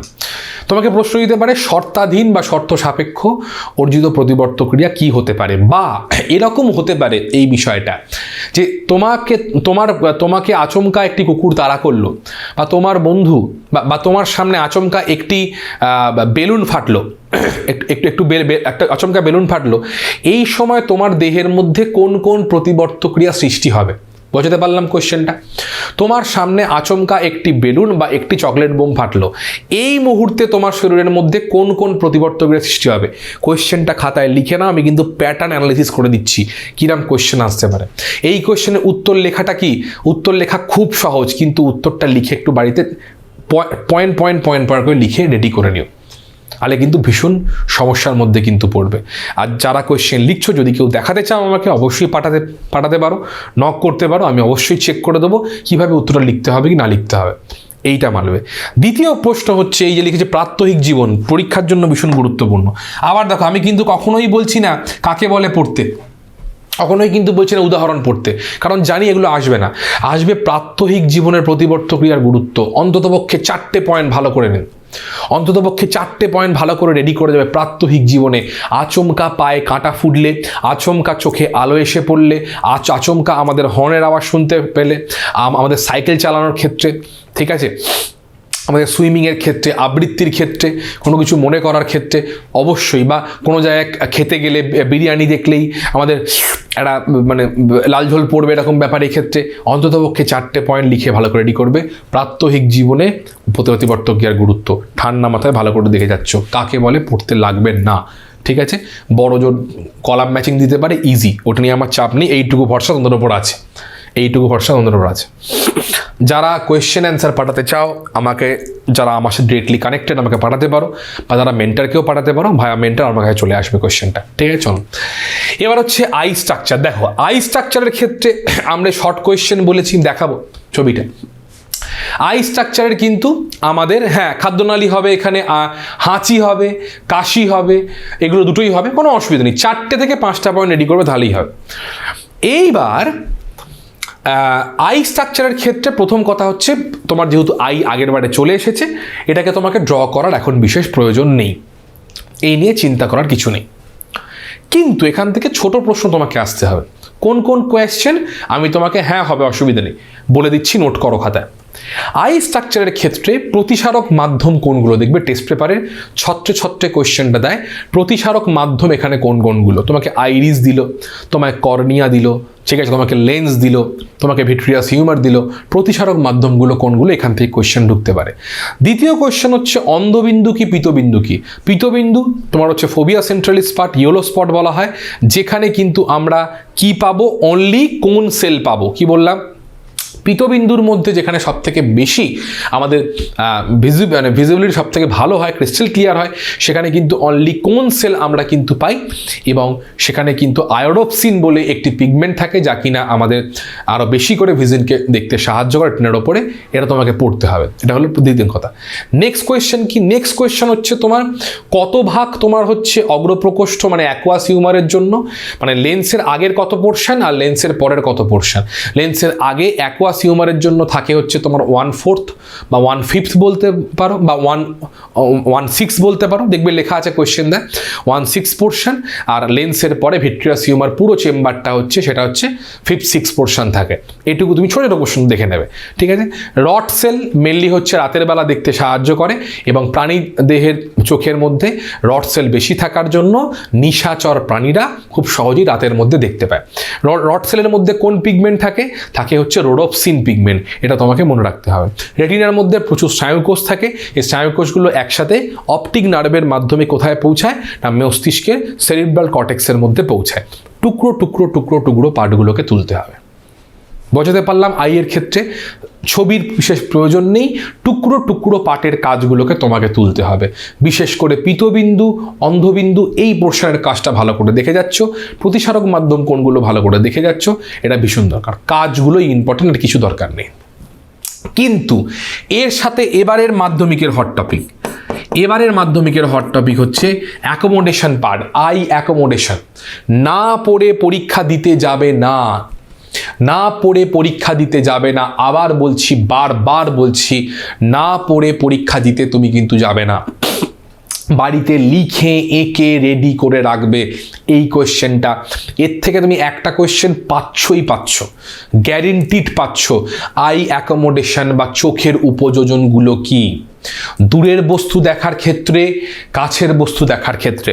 কোনো বইতে দেখবে দূরের বস্তু মানে কতটা দূরে, সাধারণভাবে 6 মিটারের দূরে হলে সেটা দূরের বস্তু হিসেবে প্রযোজ্য হয়, আর 6 মিটারের কম হলে সেটা আমরা কাছের বস্তু বলে থাকি। আই রিপিট, 6 মিটারের যদি দূরে হয় সেটা দূরের বস্তুর কথা বলা হচ্ছে, আর 6 মিটারের কম হলে সেটা হচ্ছে কাছের বস্তুর কথা বলা হচ্ছে। এটা দেখে যাচ্ছ, যদি কোনো সময় জিজ্ঞাসা করে নেয় কোনো জায়গায়।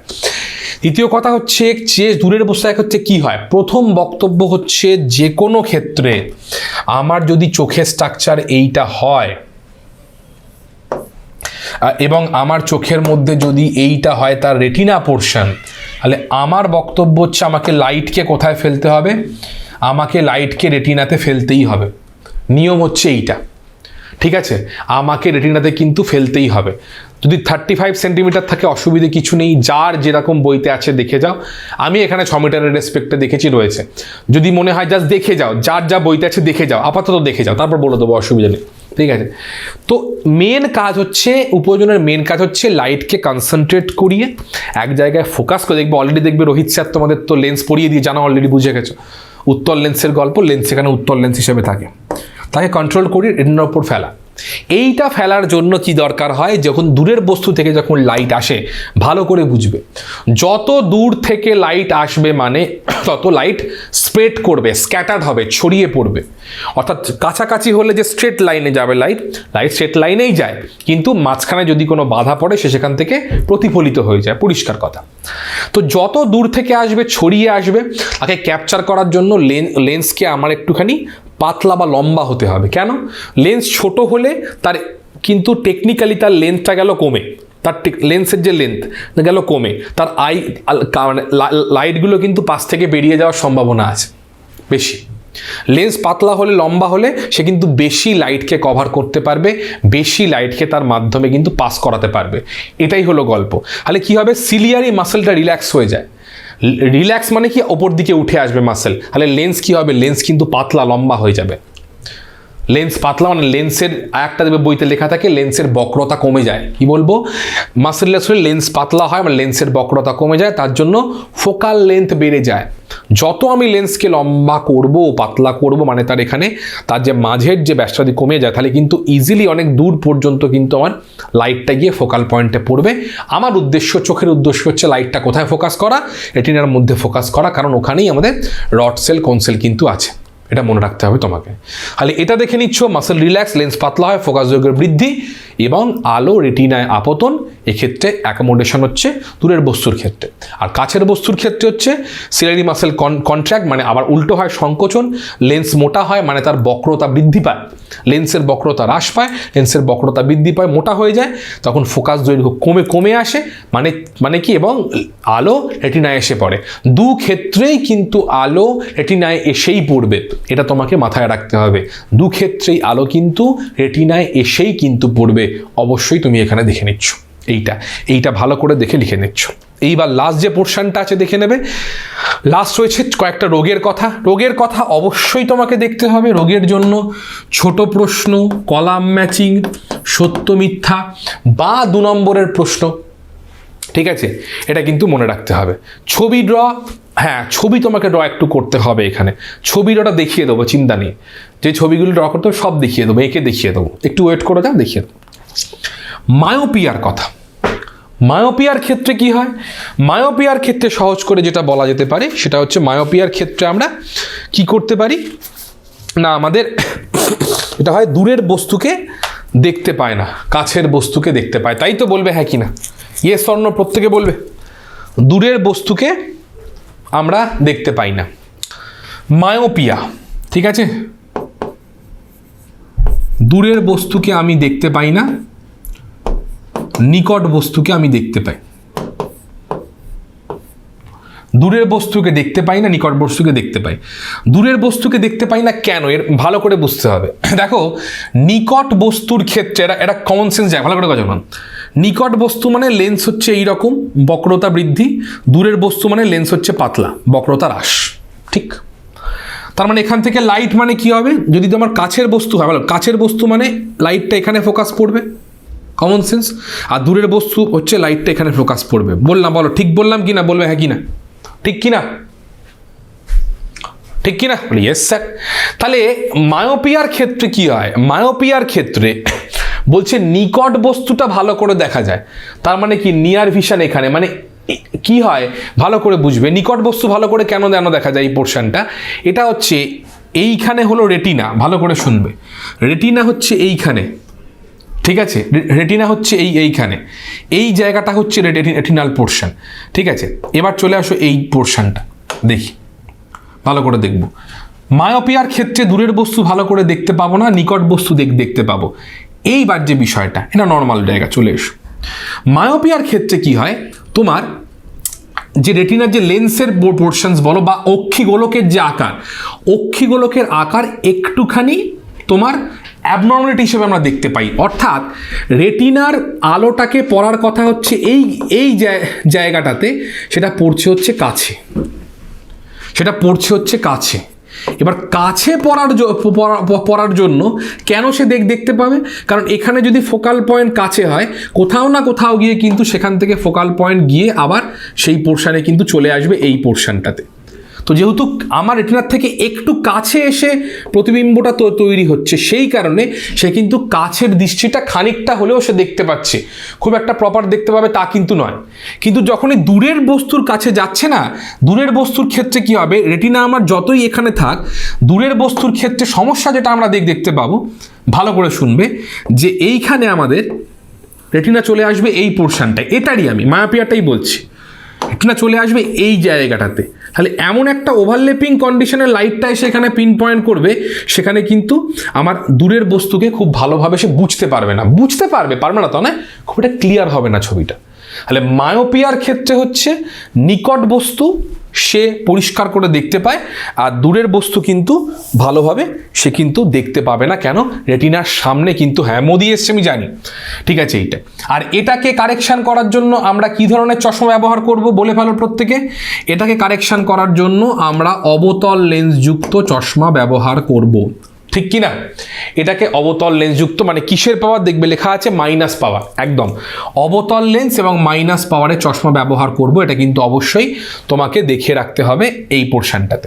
মায়োপিয়া এইটুকু তোমাকে দেখছো। হাইপেরোপিয়ার গল্পটা কি, চলে এসো। হাইপেরোপিয়া বা হাইপারমেট্রোপিয়া যাই বলো না কেন, ঠিক উল্টো পোর্শনটা চলে এসো।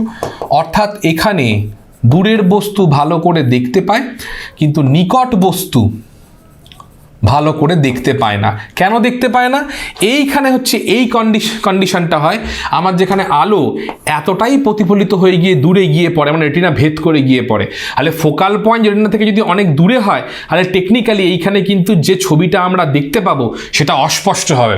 ছবি আসবে না তা নয়, কিন্তু এখানে ছবিটা অনেক অস্পষ্ট হয়ে যাবে, আমরা বুঝতে পারবো না। তাহলে এটাকে করার জন্য কি করতে হবে, আমাদের উত্তল লেন্সকে ব্যবহার করতে হবে। কি করতে হবে, উত্তল লেন্সকে ব্যবহার করতে হবে। এবং উত্তল লেন্সে কি পাওয়ার থাকবে, প্লাস পাওয়ার থাকবে এখানে। ঠিক আছে, আমাকে প্লাস পাওয়ারের চশমাটা ব্যবহার করতে হয় খানিকটা। ঠিক আছে, দেখে নিতে হবে এই পোর্শনটাকে এই করার জন্য। প্রেসবায়োপিয়া কি, প্রেসবায়োপিয়া হচ্ছে লেন্সের যখন স্থিতিস্থাপকতা নষ্ট হয়, লেন্সের ইলাস্টিসিটি যখন কমে যায়। এবার কি করে কমে যায়, কি করে বুঝবো?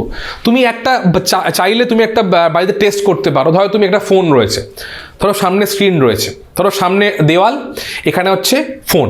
এবার তুমি একবার ওখানে তাকাও, ফোনে তাকাও, এখানে তাকাও, ফোনে তাকাও, দেখো ঘাটটা সোজা রাখো একদিকে, এবার ওখানে এখানে কিছুক্ষণ করো, দেখো চোখটা ব্যথা হয়ে যায়। কিছুক্ষণ করো, দেখো চোখটা ব্যথা হয়ে যায়। কেন ব্যথা হয়?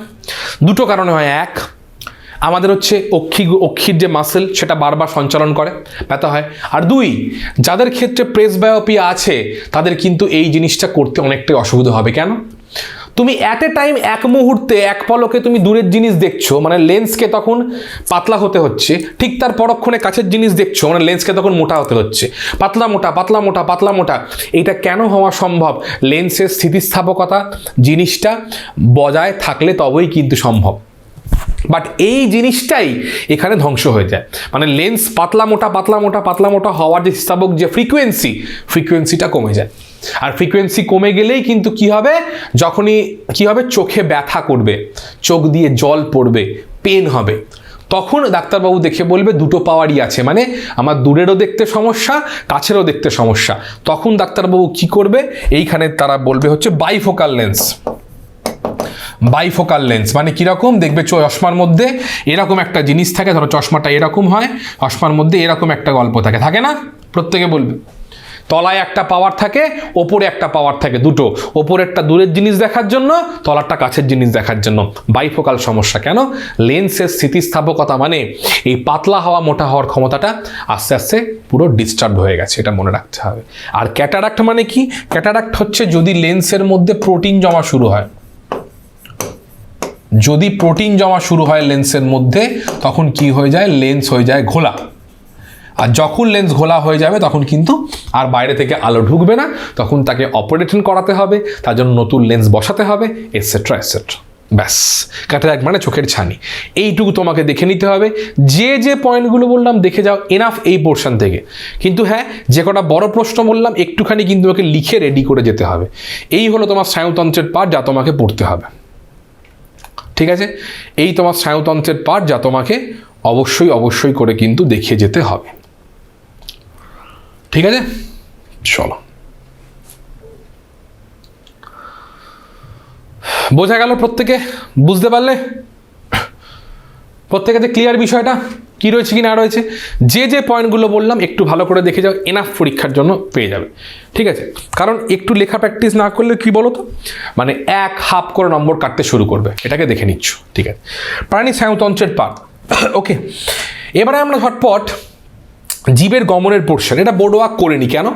জীবের গমনের কাছে বেশি গুরুত্ব, মানে খুব একটা বিশেষ এবারে হট টপিক নয়, কিছু কিছু পয়েন্ট দরকার, ঠিক আছে? বুঝলাম না, বুঝিয়ে দেবো, চিন্তা, একটু ওয়েট করে যাও।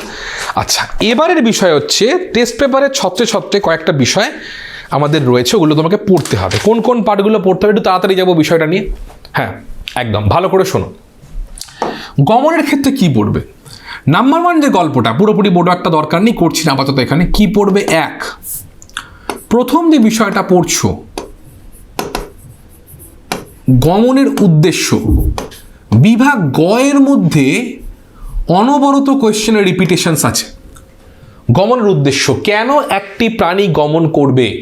তার আশ্রয় খোঁজার জন্য, তার খাদ্য খোঁজার জন্য, তার আত্মরক্ষার জন্য, তার জননসঙ্গী খুঁজে নেওয়ার জন্য, ঠিক আছে?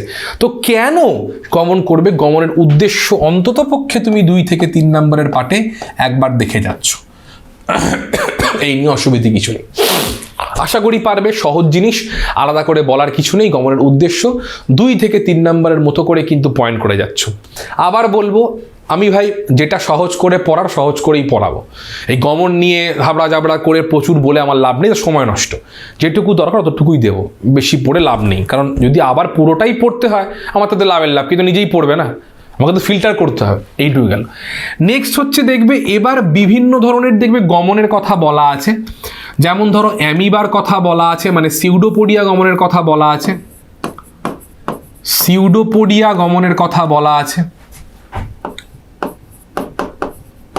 তারপর দেখবে ফ্ল্যাজেলার গমনের কথা বলা আছে।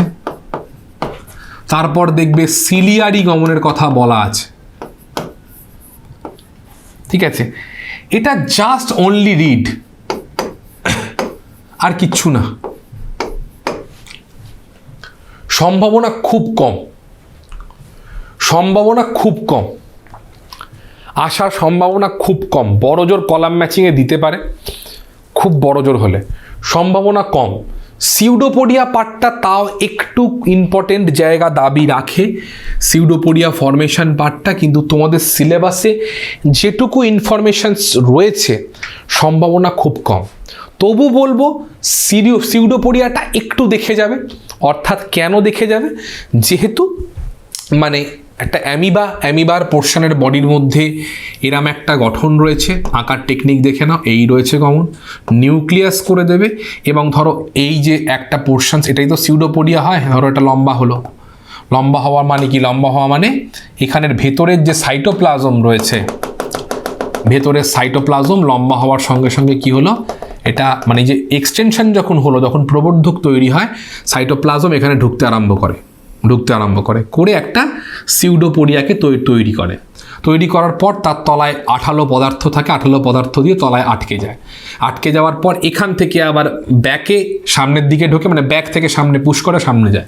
মানে অ্যামিবা, একটা ছোট্ট পয়েন্ট বলে দিই, সেটা হচ্ছে অ্যামিবা হচ্ছে সল জেল মেকানিজমের মাধ্যমে সল জেল মেকানিজম এর মাধ্যমে সিউডোপোডিয়া তৈরি করে কিন্তু গমন করে। অ্যামিবা ছাড়া তুমি কিন্তু আমাদের বডির ভেতরে ডাব্লিউবিসি, সেই ডাব্লিউবিসিও মধ্যেও কিন্তু তুমি এই জিনিসটা পাবে। নিউট্রোফিল এর মধ্যেও কিন্তু এই জিনিসটা কিন্তু পাবে, এটা তোমাকে মনে রাখতে হবে। এই টুকরো পার্টটা একটুখানি রয়েছে বিষয়টা। হ্যাঁ, কোয়ানোসাইড, ওই স্পঞ্জের মধ্যে কোয়ানোসাইড, সেটাও হবে, অসুবিধে কিছু নেই, ঠিক আছে? এটা কিন্তু মনে রাখতে হবে টুকরো। আর ফ্ল্যাজেলা সিলিয়ারি নিয়ে আমার কোনো মাথা ব্যথা নেই, ওটা না পড়লেও মোটামুটি চলবে, অসুবিধে কিছু নেই, চাপ নেই, ঠিক আছে? অনলি রিড, এই পোর্শনটা গেল। এবারে যেটা আছে, আগের বারে কিছুটা এসছিল, এবারে কয়েকটা এসছিল যে মাছের গমনে মায়োটম পেশির ভূমিকা। মাছের গমন গুরুত্বপূর্ণ পার্ট।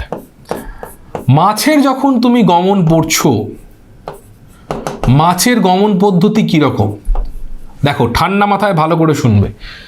মাছের যদি গমন তোমাকে লিখতে দেয়, মায়োটম পেশির ভূমিকা দেয়, টেকনিক্যালি তোমাকে একটা মাছ চাইলে এঁকে দিতে হবে, চেষ্টা করবে এরমভাবে আঁকার।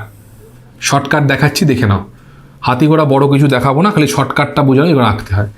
যখনই মাছ এখানে দেখছো, একটা মাছ এখানে আঁকবে, মায়োটম পেশির ওরিয়েন্টেশনটা কীরকম দেখে নিচ্ছ, এই আঁকা যাবে মায়োটম পেশি, বলবে হ্যাঁ কিনা প্রত্যেককে। মায়োটম পেশি আঁকা পসিবল পরীক্ষার সময়? ইয়েস, বায়োলজিতে একটু আঁকতে লাগে ডেমনস্ট্রেশন করার জন্য। মাছের বডিতে মায়োটম পেশির ভূমিকা, অর্থাৎ মায়োটম পেশি যেদিকে সংকুচিত হয়, মাছের লেজ সেই দিকেই বেঁকে যায়। আই রিপিট, মায়োটম পেশির মাছের এদিকের বডি, এদিকের মায়োটম পেশি সংকুচিত হলে মাছ এদিকে বেঁকবে, আর এদিকে বেঁকবে মানে জলে এদিকে ঘাত দেবে। তাহলে জলে ক্রিয়া হলে জলের থেকে প্রতিক্রিয়া আসবে, জলে ঘাত হলে প্রতিঘাত বল আসবে, তো জল এখান থেকে একটা প্রতিঘাত প্রেশার দেবে এদিকে। উল্টো দিকে মায়োটম পেশি এদিকে সংকুচিত হলে মাছের লেজা এদিকে বেঁকবে, তাহলে এখানে জলের মধ্যে ক্রিয়া, উল্টো প্রতিক্রিয়া। তো এই যে ক্রিয়া, ঘাত প্রতিঘাত, ক্রিয়া প্রতিক্রিয়া, তার জন্য ভেক্টরটা যেখানে কাজ করবে সামনের দিকে এগিয়ে যেতে সাহায্য করবে এই পোর্শনটা। এই জায়গাটা তোমাকে লিখতে হবে। অর্থাৎ যে যাই লেখো না কেন, মায়োটম পেশির সংকোচন প্রসারণ, ঘাত প্রতিঘাত বা ক্রিয়া প্রতিক্রিয়া, আই রিপিট, মায়োটম পেশির সংকোচন প্রসারণ, ঘাত প্রতিঘাত, ক্রিয়া প্রতিক্রিয়া, এই টার্মগুলোকে ব্যবহার করবে। আবার বলছি, টার্মগুলোকে ব্যবহার করবে। টার্মের ওপর নম্বর থাকে, এই টার্মগুলোতে নম্বর থাকে। এই টার্মটা লিখেছে কিনা এটা মাথায় রাখবে, রেখে চলবে। যাই লেখো অসুবিধা নেই, এই টার্মগুলো মেনশন করবে। হ্যাঁ কোহেলি, দেখতে পাচ্ছি, শুনবো নিশ্চয়ই। এটা তুমি পড়ছো। এর সাথে হচ্ছে কজোড়া পাখনা থাকে, পাখনার হিসাবটা একটুখানি দেখে নেবে, যে জোর যদি কনসেপচুয়াল খুব দেয়, জোর পাখনা কটা রয়েছে আর বিজোড় পাখনা কটা রয়েছে, জোর বিজোড় পাখনার সংখ্যাটা একটুখানি দেখে নিচ্ছ। এটা হলো গল্প। নেক্সট চলে আসবে হচ্ছে পাখিদের উড্ডয়ন, যেটা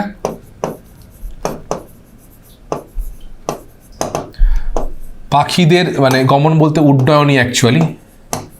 আচ্ছা, পাখিরা কিন্তু দুভাবে গমন করে, ঠিক আছে, স্থান পরিবর্তন করে। একটা হচ্ছে উড্ডয়ন, মেনলি ওটা, ঠিক আছে, আর একটা হচ্ছে তোমার হন্টন মানে হাঁটা। এবার যেহেতু পাখিরা তো বিশেষ হাঁটে না, পাখিরা ওড়ার জন্যই রেডি। কিছু কিছু পাখি হাঁটে, পাখির এমনিও হাঁটে, তো দুভাবে কিন্তু গমন করতে পারে। সেটা হচ্ছে যে তোমার হেঁটে যায়, উড়ে যেতে পারে, দুভাবে করতে পারে। পাখিদের উড্ডয়নের জন্য এই পার্টটা দেখে যে অনেকদিন এখান থেকে কিন্তু তোমার প্রশ্ন দেখা যায়নি, বিশেষ আছে প্রশ্ন, নেই তা নয়, একটু দেখে যাবে। অর্থাৎ তোমার এখানে যখন তুমি ডানার কথা পড়ছো, সেখানে রয়েছে রেমিজেস নামে পালক। যখন তুমি তোমার পুচ্ছ বা লেজের কথা যখন পড়ছো, সেখানে রয়েছে রেক্ট্রিসেস পালক, ঠিক আছে। রেমিজেস এবং পাখিদের উড্ডয়নের জন্য যে পেশিগুলো কাজ করে, একটা হচ্ছে পেক্টোরালিস,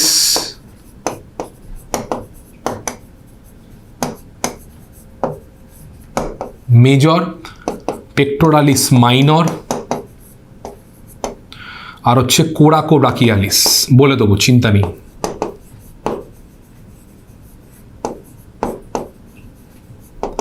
জিনিসটা কি? পেক্টোরালিস মেজর কেউ দেখেছো কি দেখেনি? বলেছি, আরেকবার বলবো। মেজর কোনটা? স্যার বাড়ির দোকানে চিকেন কিনতে গেছি, চিকেনের বুকের মাংসটা খেতে খুব ভাল লাগে, স্যুপ করে খেতে ভাল লাগে, চিকেনের ওপরে বুকের যে মাংসটা রয়েছে, it is called pectoralis major. বোঝা গেল কি বোঝা গেল না? আর কোনোদিন ভুলবে? জীবনে ভুলবে না। চিকেনের উপরে বুকের মাংসটা পেক্টোরালিস মেজর, এর দুটো পার্ট, বাইরের দিকের ফ্লেশি মাংসটা পেক্টোরালিস মেজর, একটু মাংসটা ছাড়িয়ে ভেতর দিকের মাংসটা নাও, ইটস কল পেক্টোরালিস মাইনর। চিকেনের বুকের মাংসটা এটা ছিবড়ে হয়, শক্ত হয়, সরু সরু খুব টেন্ডন স্ট্রাকচার পাই, ইট ইস কল পেক্টোরালিস মেজর। ওপরের দিকের পোর্শনটা, ভেতরে যাও পেক্টোরালিস মাইনর। গল্প শেষ। আর জীবনে ভুলবে না, গ্যারেন্টি দিচ্ছি। কোরাকোর বাকিয়ালিস পোর্শনটা কি? কোরাকোর বাকি মানে কোরাকয়েড বোন, মানে কি পাখির যখন ডানার যে পোর্শন যখন ঝাপটায়, সেই ডানার ঝাপটার ওই যে পোর্শনের এই পেছনের দিকের পোর্শনে কোরাকোর বাকিয়ালিস পোর্শনটা থাকে। তাহলে পেক্টোরালিস মেজর মাইনরের কাজ হচ্ছে কি? ডানাকে ঝাপটাতে হেল্প করে। এবার টেকনিক্যাল বিষয়টা, ফিজিক্সের পার্টটা বোঝো। যখন সংকুচিত হবে ডানা তলার দিকে নামবে, তলায় ক্রিয়া করছে, ঘাত বল দিচ্ছে, বিপরীত দিকে প্রতিক্রিয়া বল আসবে, ঘাত প্রতিঘাত, তার জন্য থ্রাস্ট কাজ করে, পাখি ওপরের দিকে ডানা, যত পাখি জোরে ডানা ঝাপটাবে তত পাখি ওপরের দিকে উঠবে। আই রিপিট, যত পাখি জোরে ডানা ঝাপটাবে ওপর দিকে উঠবে। তুমি মিলিয়ে নাও, দেখে নাও, অসুবিধে কিছু নেই। পাখি যখন আকাশে প্রথমে উঠতে চায়, জোরে জোরে ডানা ঝাপটায়, একবার বাতাসে উড়ে গেলে তারপর সে ওড়ে। সে কি ওড়ে? তখন সে কি করে? তখন সে গ্লাইড করে। গ্লাইড মানে কি? তখন সে গ্লাইড, এক্স্যাক্টলি। তখন সে গ্লাইড মানে কি? সে এখন এয়ারের লেয়ারে ভেসে গেছে, গ্লাইড করবে। আবার যখন তলায় নেমে আসবে, আবার উঠতে। ঠিক আছে, এইটা তোমাকে বেসিকটা মনে রাখতে হবে। পেক্টোরালিস মেজর মাইনর যাই হোক না কেন, সংকোচন হবে, তলার দিকে নামবে, তলার দিকে নামলে প্রতিঘাতের জন্য ওপরে উঠবে, বারবার করার জন্য। এবার অবশ্যই পাখির বডিকে হালকা করার জন্য অভিযোগনটা খানিকটা অ্যাড করে দিতে পারো। বায়ুথলি থাকে এনার্জি পাওয়ার জন্য, বিভিন্ন অর্গ্যানসগুলো ছেটে বাদ দেওয়া থাকে। এগুলো হচ্ছে টেকনিক্যাল, মানে সেটা হচ্ছে আমরা অভিযোগন পার্টে গিয়ে পড়বো, চিন্তা করার কিছু কারণ নেই। ঠিক আছে, এটা তুমি দেখে নিচ্ছ এই পোর্শনটা। এইবার মানুষের গমনের পোর্শনটা চলে আসি। মানুষের গমনের গল্পে যে পোর্শনটা, তিনটে জিনিস আমি বলবো, ভালো করে শুনবে। মানুষের গমনের জন্য তিনটে জিনিস বলবো। কি বলবো? টপিকটা হচ্ছে কি? হিউম্যান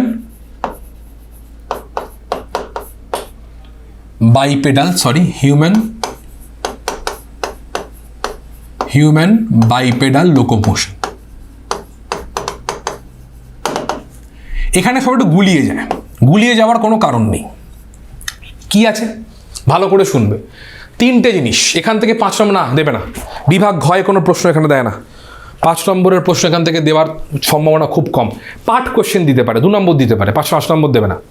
হ্যাঁ, মানুষের গমনে কিছু ক্ষেত্রে অনেক দিন প্রশ্নের কোশ্চেনটা দেখা যায়নি, দিতে পারে, 3 নম্বরের কোশ্চেন দিতে পারে, সম্ভাবনা আছে। বা পার্ট কোশ্চেন ভালো করে জেনে নাও। মানুষের বাইপেডাল মানে দুটো পায়ে চলে, ভালো করে শুনবে। এবার সেটা তুমি ডান পা আগে ফেলে চলো, বা পা আগে ফেলে চলো, অসুবিধে কিছু নেই। গল্প সেই একই, প্রথমে ডান পা, তারপর বাঁ পা, আবার ডান পা, তারপর বাঁ পা, উল্টো দিকে বাঁ পা ডান পা, বাঁ পা ডান পা, একই। যে কোনো পা ধরে এগোতে পারো।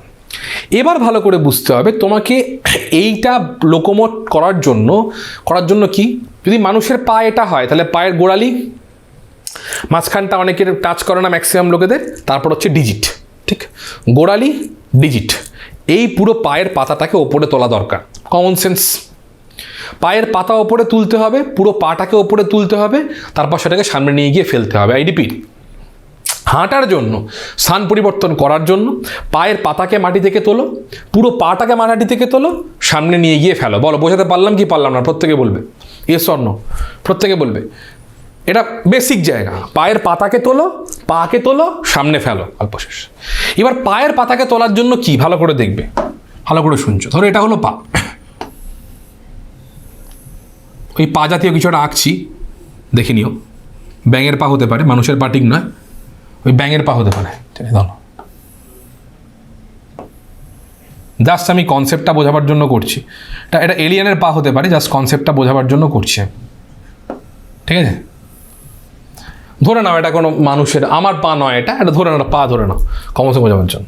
তাহলে প্রথম কথা হচ্ছে আমাকে গোড়ালি তুলতে হবে, ডিজিট তুলতে হবে। এবার গোড়ালির এখানে কে রয়েছে? এইখানে ভালো করে শুনবে। এই জায়গায় কে রয়েছে? এই জায়গায় কে রয়েছে?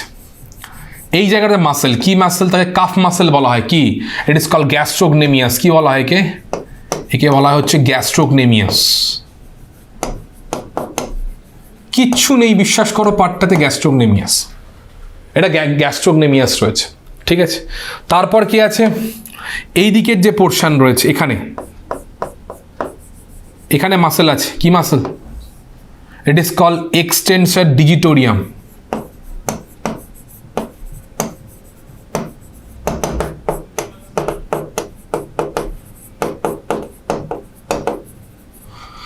কি করে মনে রাখবো?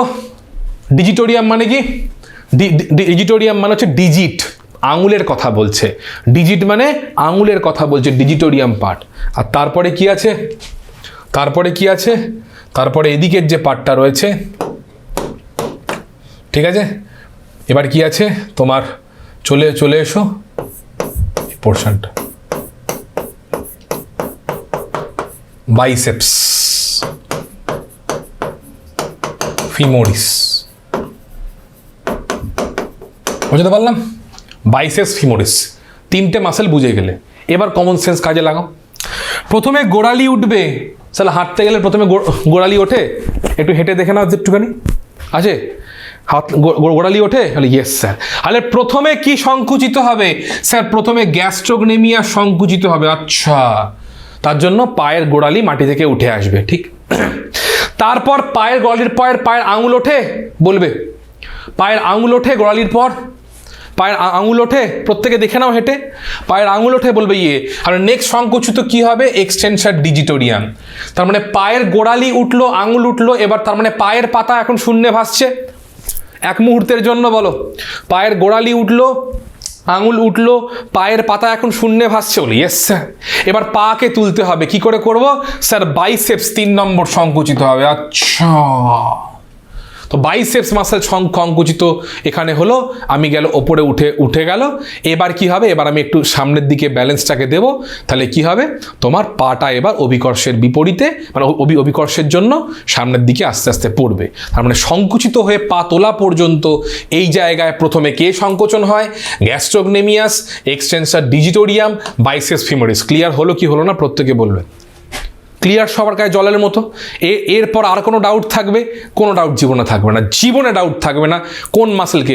এগুলো ছাড়া অন্য মাসেল কাজ করে না? করে, কিন্তু সিলেবাসের জন্য এইটুকু আছে। হলো? তাহলে পা তুলে ফেললো। এবার কি হবে? মাসেল রিল্যাক্স হওয়া শুরু করবে। রিল্যাক্স মানে কোনটা রিল্যাক্স হবে?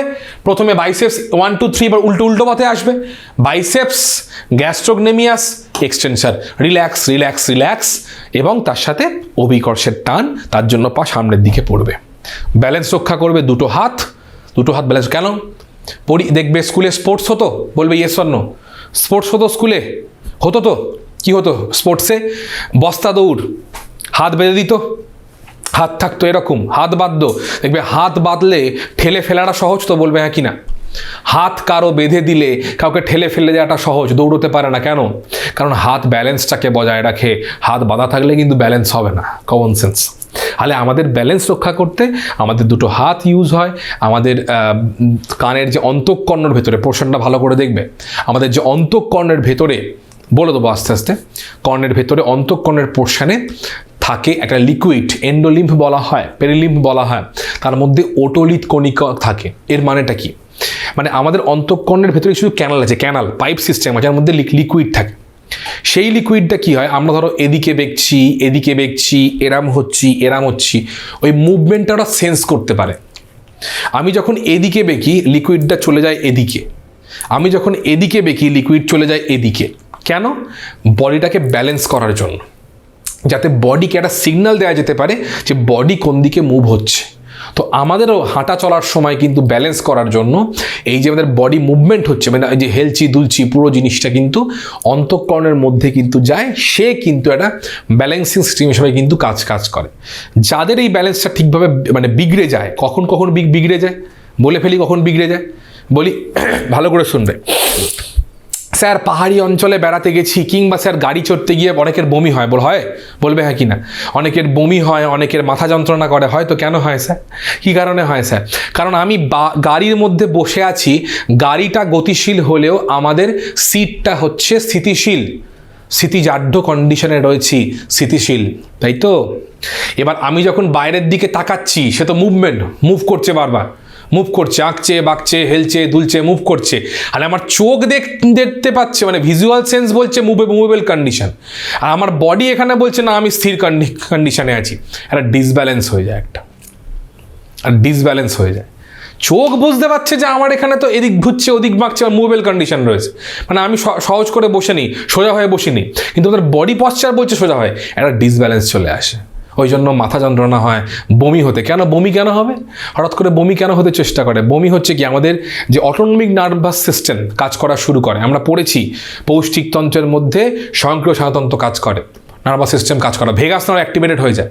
ভেগাস নার্ভ ঠিকভাবে কাজ করা হয় না, কন্ট্রোল করতে পারে না, অ্যাক্টিভেট হয়ে যায়। তখন ঠিকভাবে কাজ করে, অ্যাক্টিভেট করলে ভুল, ঠিকভাবে কাজ করে না, ঠিকভাবে কাজ করা। কেন কাজ করতে পারে না? এ তো বুঝতে পারছে না। তো ভেগাসটা মিশ্র বলবে, হ্যাঁ কি না? প্রত্যেকে বলবে ভেগাসটা মিশ্র, ইয়েস অর নো, মিশ্র তাই। তো সে একবার বুঝছে ভাই মুভ করছে, আর বডি বলছে যে মুভ করছে না, সমস্যা হচ্ছে এখানে, ঠিক আছে? তো যখনই বুঝতে পারবে না তখনই কিন্তু তোমার সমস্যাটা ওখানে হবে, তোমার কিন্তু মাথাটা ঘুরবে, গা গোলাবে। আর তখন দেখবে তোমার যখন বমি যখন পায়, যখন দেখবে মাথায়, তখন দেখবে ঘাড়ের মধ্যে ঠান্ডা জল দেওয়া হয়। বলবে হ্যাঁ কি না, ইয়েস অর নো? দেওয়া হয় প্রত্যেকে? দেওয়া হয় তো ঠান্ডা জল। কেন দেওয়া হয়? যখনই তুমি ঘাড়ে কানে যখন জল দিচ্ছ, ভেগাস নার্ভটা স্টিমুলেটেড হয়। ভেগাস যেই স্টিমুলেট করবে ভেগাস, সঙ্গে সঙ্গে তুমি আস্তে রিল্যাক্স হবে আস্তে আস্তে। কেন? ভেগাস স্টিমুলেট করা মানে আস্তে আস্তে ভেগাস কাজ করা শুরু করছে। এবার ভেগাস কি করবে? মিশ্র কাজ করবে, মানে সে আজ্ঞাবহ সংজ্ঞাবহ দুটো কাজই কিন্তু করতে পারবে আস্তে আস্তে। ওই জন্য দেখবে মাথা ঘুরলে, মাথা যন্ত্রণা করলে, বমি হলে ঘাড়ে কানে জল দেয়। স্যার আমরা তো না জেনেই দিই, কিন্তু এর মধ্যেও একটা সায়েন্টিফিক লজিক কিন্তু আছে, এটা কিন্তু মনে রাখতে হবে তোমাকে, ঠিক আছে? এটা হলো ব্যাপার। বেশ, তাহলে এটা বললাম কি করে হয় দেখে নিচ্ছ। এই পোর্শনটা অবশ্যই অন্ততপক্ষে 3 নাম্বারের জন্য রেডি করছো। যদি এটা পার্ট বাই পার্ট প্রশ্ন তো অবশ্যই পারবে, এই 3 নাম্বারের জন্য অবশ্যই রেডি করে নিচ্ছ, ঠিক আছে? এরপরে কি রয়েছে, এবার তোমার যে দুটো বিষয় আছে এখানে, দুটো বিষয়, একটা হচ্ছে মানুষের বডিতে কত রকমের কি সন্ধি হয়, সচল সন্ধি, অচল সন্ধি, বল সকেট সন্ধি। এই যে সন্ধির যেগুলো আছে এগুলো নিয়ে ছোট প্রশ্ন এখান থেকে, সব শর্ট কোয়েশ্চেন। সন্ধিগুলোর নাম আমি এখানে কিছু ফিল্টার করিনি। কেন ফিল্টার করিনি? কারণ এগুলো হচ্ছে হরিলুট প্রশ্ন, যা বইতে আছে সন্ধির নামগুলো পড়বে এরকম। কিন্তু হ্যাঁ, এখান থেকে একটা কনসেপচুয়াল প্রশ্ন আসতে পারে। কি আসতে পারে? দরজায় কলিং বেল বাজানো হলে তুমি হেঁটে গিয়ে দরজাটি খুললে, এখানে তোমার কোন কোন অস্থি সন্ধিগুলো কাজ করলো? বোঝাতে পারলাম কোয়েশ্চেনটা? বলবে ইয়েস অর নো। এক্স্যাক্টলি কোন কোন অস্থি সন্ধি আমাদের দরজা খোলার জন্য হাতের হিঞ্জ জয়েন্ট কবজা সন্ধি কাজ করলো, ঠিক আছে? ওকে, এটা মনে রাখতে হবে। আমাদের ফিমারের হাঁটার জন্য হিঞ্জ জয়েন্ট কবজা সন্ধি কাজ করলো। আমাদের এখানে হচ্ছে বল সকেট সন্ধি হাঁটার জন্য কাজ করলো, অবশ্যই এটাকে দেখে রাখতে হবে তোমাকে। হাতেরও বল সকেট সন্ধি তুলছি, এখানে কাজ করলো এটা, ঠিক আছে? এইগুলো তোমায় কিন্তু লিখতে হবে। এই জায়গাটা দেখে যেও যে দরজা খোলার সময় বা বল করার সময়, খেলাধুলার সময় তোমার কোন কোন বল সকেট সন্ধি কাজ করে, এইটাকে দেখে খাতায় লিস্ট করে নিও, তাহলেও কিন্তু রেডি হয়ে যাবে, ঠিক আছে? আর তারপরে আছে তোমার হচ্ছে মাসেলের গল্প, বডি মুভমেন্ট গল্প, এক্সটেনশন আছে, তারপর হচ্ছে ফ্লেক্সন আছে, এক্সটেনশন, ফ্লেক্সন, অ্যাডাকশন, অ্যাবডাকশন, ঠিক আছে? Extension, flexion, addiction, abduction. Extension মানে হচ্ছে কাছে নিয়ে আসে মাসেলকে, অ্যাডাকশন মানে ফ্লেক্সন মানে দূরে নিয়ে যায়, মানে বাইসেপসের গল্প, ট্রাইসেপসের গল্প দুটো রয়েছে। রোটেশন যে রোটেট করাতে হেল্প করে, মানে হচ্ছে তোমার পাইরিফর্মিস রয়েছে ফিমারের সাথে, আমার পেক্টোরাল গার্ডলের সাথে পাইরিফর্মিস। আর একটা হচ্ছে অ্যাডাকশন, আর একটা হচ্ছে অ্যাবডাকশন। এবার জিনিসটা ভালো করে দেখবে, এই যে অ্যাবডাকশন আর অ্যাডাকশন যখন আছে, ভালো করে দেখবে কি এই জায়গাটা দেখে নাও। অ্যাবডাকশন আর একটা হচ্ছে অ্যাডাকশন, এই তো। এবার ভালো করে বুঝবে এটার মধ্যে একটা, হ্যাঁ গুলিয়ে যায় বলেই আমি এসছি, এটার মধ্যে মনে রাখতে হবে কোনটা দূরে নিয়ে যায় অক্ষতে, কোনটা কাছে নিয়ে আসে। ভালো করে দাও। বি আর ডি এরা কি কখনো পরস্পরের কাছে আসতে পরস্পর কি এক হতে পারবে কোনোদিন? বলো, কমন সেন্স কি বলে? দেখো, আর জীবনে ভুলবে না, গ্যারেন্টিড। ঘাটে চলে যাও, ঘাটে যাওয়ার আগে পর্যন্ত জীবনে ভুলবে না, কনসেপ্ট গ্যারেন্টিড। বি আর ডি কখনোই এক অ্যালফাবেট নয়, দুজনের অপোজিট দিকেই রয়েছে, মানে এ অক্ষ থেকে দূরে নিয়ে যাবে। দেখো এবার মনে থাকবে প্রত্যেকের, মনে থাকবে, ব্যাস গল্প শেষ। আর দুটোই আছে ডি, ডি তো একই ধরনের হয়, মানে কি সে কাছে আসবে, একই ধরনের লোক একটু কাছে নিয়ে আসবে, চলো দূরে নিয়ে। তাহলে বোঝা গেল যে অ্যাবডাকশানে হচ্ছে অক্ষ থেকে দূরে নিয়ে যায় অঙ্গকে, আর অ্যাডাকশানে হচ্ছে কাছে নিয়ে আসে, ব্যাস। আর জীবনে ভুলবে না, তুমি এই ওয়ার্ড দেখে নাও, জীবনে ভুলবে না, আমি গ্যারেন্টি দিচ্ছি, লিখে দিচ্ছি তোমাদেরকে, জীবনে ভুলবে না। এবার তুমি এখান থেকে দেখে নাও এই পোর্শনটা, অসুবিধে কিছু নেই। উদাহরণ দেখে নাও, চার্জি বয় দেখবে ল্যাটিসিমাস ডরসির কথা বলা আছে, ডেল্টয়েড মাসলের কথা বলা আছে, ব্যাস। তাহলে অ্যাবডাকশন, বি আর ডি কখনো কাছাকাছি আসবে না, সে দূরেই থাকবে, তাই অক্ষ থেকে দূরে নিয়ে যায় অ্যাডাক্টর মাসল, অ্যাবডাক্টর মাসল। আর ডি হচ্ছে সবসময় কাছাকাছি থাকে, মানে ডি কাছাকাছি থাকে, ঠিক আছে। আচ্ছা হ্যাঁ, কোন কোন পেশায় লিখবে, পেশির নাম তো চাইবে, অবশ্যই চাইবে। তো এইটার গল্প, পেশির নাম দেখে যাচ্ছ, ব্যাস। তো এইখান থেকে এইটুকু দেখে যাচ্ছ এই পোর্শন। এটা কেন ফিল্টার করে নিই, ছোট প্রশ্ন যে কোনো জায়গায় পাঞ্চ করতে পারে। মানে কি, ধরো তোমাকে বাইসেপস, ট্রাইসেপস, পাইরিফর্মিস দিয়ে পরপর দিল, দিয়ে বলল বিসদৃশ্যটি খুঁজে লেখো, অসুবিধা নেই, ব্যাস এই হলো গল্প। ঠিক আছে, তাহলে এবার ডায়াগ্রাম এখন আমি দিচ্ছি না, ডায়াগ্রামের পার্ট এখানে টুকটাক রয়েছে, জাস্ট একবার দেখে নেওয়ার জন্য দরকার ডায়াগ্রামটা। হ্যাঁ, অ্যাডাক্টার, গ্লুটিয়াস, বাইসেপস পেশি, বেশি দরকার নেই, একবার দেখে যাবে জাস্ট পুরো বিষয়টা। জাস্ট দেওয়া আছে বিষয়টা, 100% কিছু নেই, টেস্ট পেপার কালেকশানে ঢুকবো আমি এখন, চল। তো সবার জন্য খুব তাড়াতাড়ি বিষয়গুলোকে পড়ার জন্য এবার আমরা ঢুকে যাব হচ্ছে টেস্ট পেপারের একটু কোয়েশ্চেন্সগুলোকে দেখে নেব, পুরো এক্সট্র্যাক্ট করা আছে কোন কোন কোয়েশ্চেনগুলো, পুরো 3-4টে টেস্ট পেপার ঘেটে WBTA পর্ষদের গল্প, WBH পর্ষদ টেস্ট পেপার এবং ABT এর পার্ট পুরো ফিল্টার করা আছে। যার কাছে যাবে সে তো এক ঝক্কায় তুলে নেবে ক্রিম পোর্শনটা, মানে ক্রিম পোর্শনটা করাচ্ছি, কেউ তুলে নিয়ে কপি করে ছেড়ে দেবে নিজের কন্টেন্ট বলে, তাকে সে করুক, তার ব্যাপার। আর এটা হচ্ছে পুরো টেস্ট পেপারের 4টে টেস্ট পেপারকে কিন্তু তোমার এক্সট্র্যাক্ট করে বানানো, ভালো করে দেখবেন। এটা PDF কন্ডিশনে আছে, যারা আমার সাথে কানেক্টেড আমার থেকে কালেক্ট করে নিও, যাদের দরকার এখান থেকে টুকে নিও, আমি কিন্তু দিয়ে দেবো। যাদের মনে হয় মেন্টারের থেকে নেবে, মেন্টারকে নক করে পাঠিয়ে দেবো, ঠিক আছে, কোনো অসুবিধা নেই, হ্যাঁ পাওয়া যাবে, চিন্তা নেই। চলো তাহলে দেখে নাও ভালো করে প্রশ্নটা কী আছে কি না আছে, এবং সবাইকে বলবো যারা এই কোয়েশ্চেন পাচ্ছ বা নিচ্ছ একটু বাড়িতে লিখে আমাকে দিয়ে চেক করিয়ে নেবে। আমি কিন্তু চাইলেই উত্তর লিখে যেতে পারতাম, অসুবিধে ছিল না, বাট আমি চাই তোমরা লেখো, লিখে একটুখানি হাতটাকে রেডি করো, লেখার প্যাটার্নটা আমি দেখতে চাইছিলাম, ঠিক আছে। উজ্জ্বল আলো ফেললে চোখের পাতা বন্ধ হয়ে যায়, এটি কী ধরনের প্রতিবর্ত ক্রিয়া, কেন? এটা হচ্ছে জন্মগত প্রতিবর্ত ক্রিয়া, কারণ এই প্রতিবর্ত ক্রিয়ার মাধ্যমে যাতে চোখে অতিরিক্ত আলো প্রবেশ করতে না পারে একটি প্রতিরক্ষামূলক ব্যবস্থা তার জন্য হয়ে থাকে, গল্প শেষ। অ্যাকুইডাক্ট অফ সিলভিয়াস মস্তিষ্কের তৃতীয় এবং চতুর্থ ভেন্ট্রিকলের মাঝখানের ছিদ্র, যার মধ্যে দিয়ে CSF চলাচল করে, তাকে বলা হয়, প্রয়োজন নেই তবু লিখে নিলাম। হাইপারমেট্রোপিয়ার ক্ষেত্রে উত্তল লেন্স ব্যবহার করার কারণ কি, ভীষণ গুরুত্বপূর্ণ প্রশ্ন বললাম, কারণ হাইপারমেট্রোপিয়ার ক্ষেত্রে লেন্স থেকে প্রতিবিম্ব এসে রেটিনার বাইরে পড়ে, রেটিনাকে অতিক্রম করে গিয়ে পড়ে।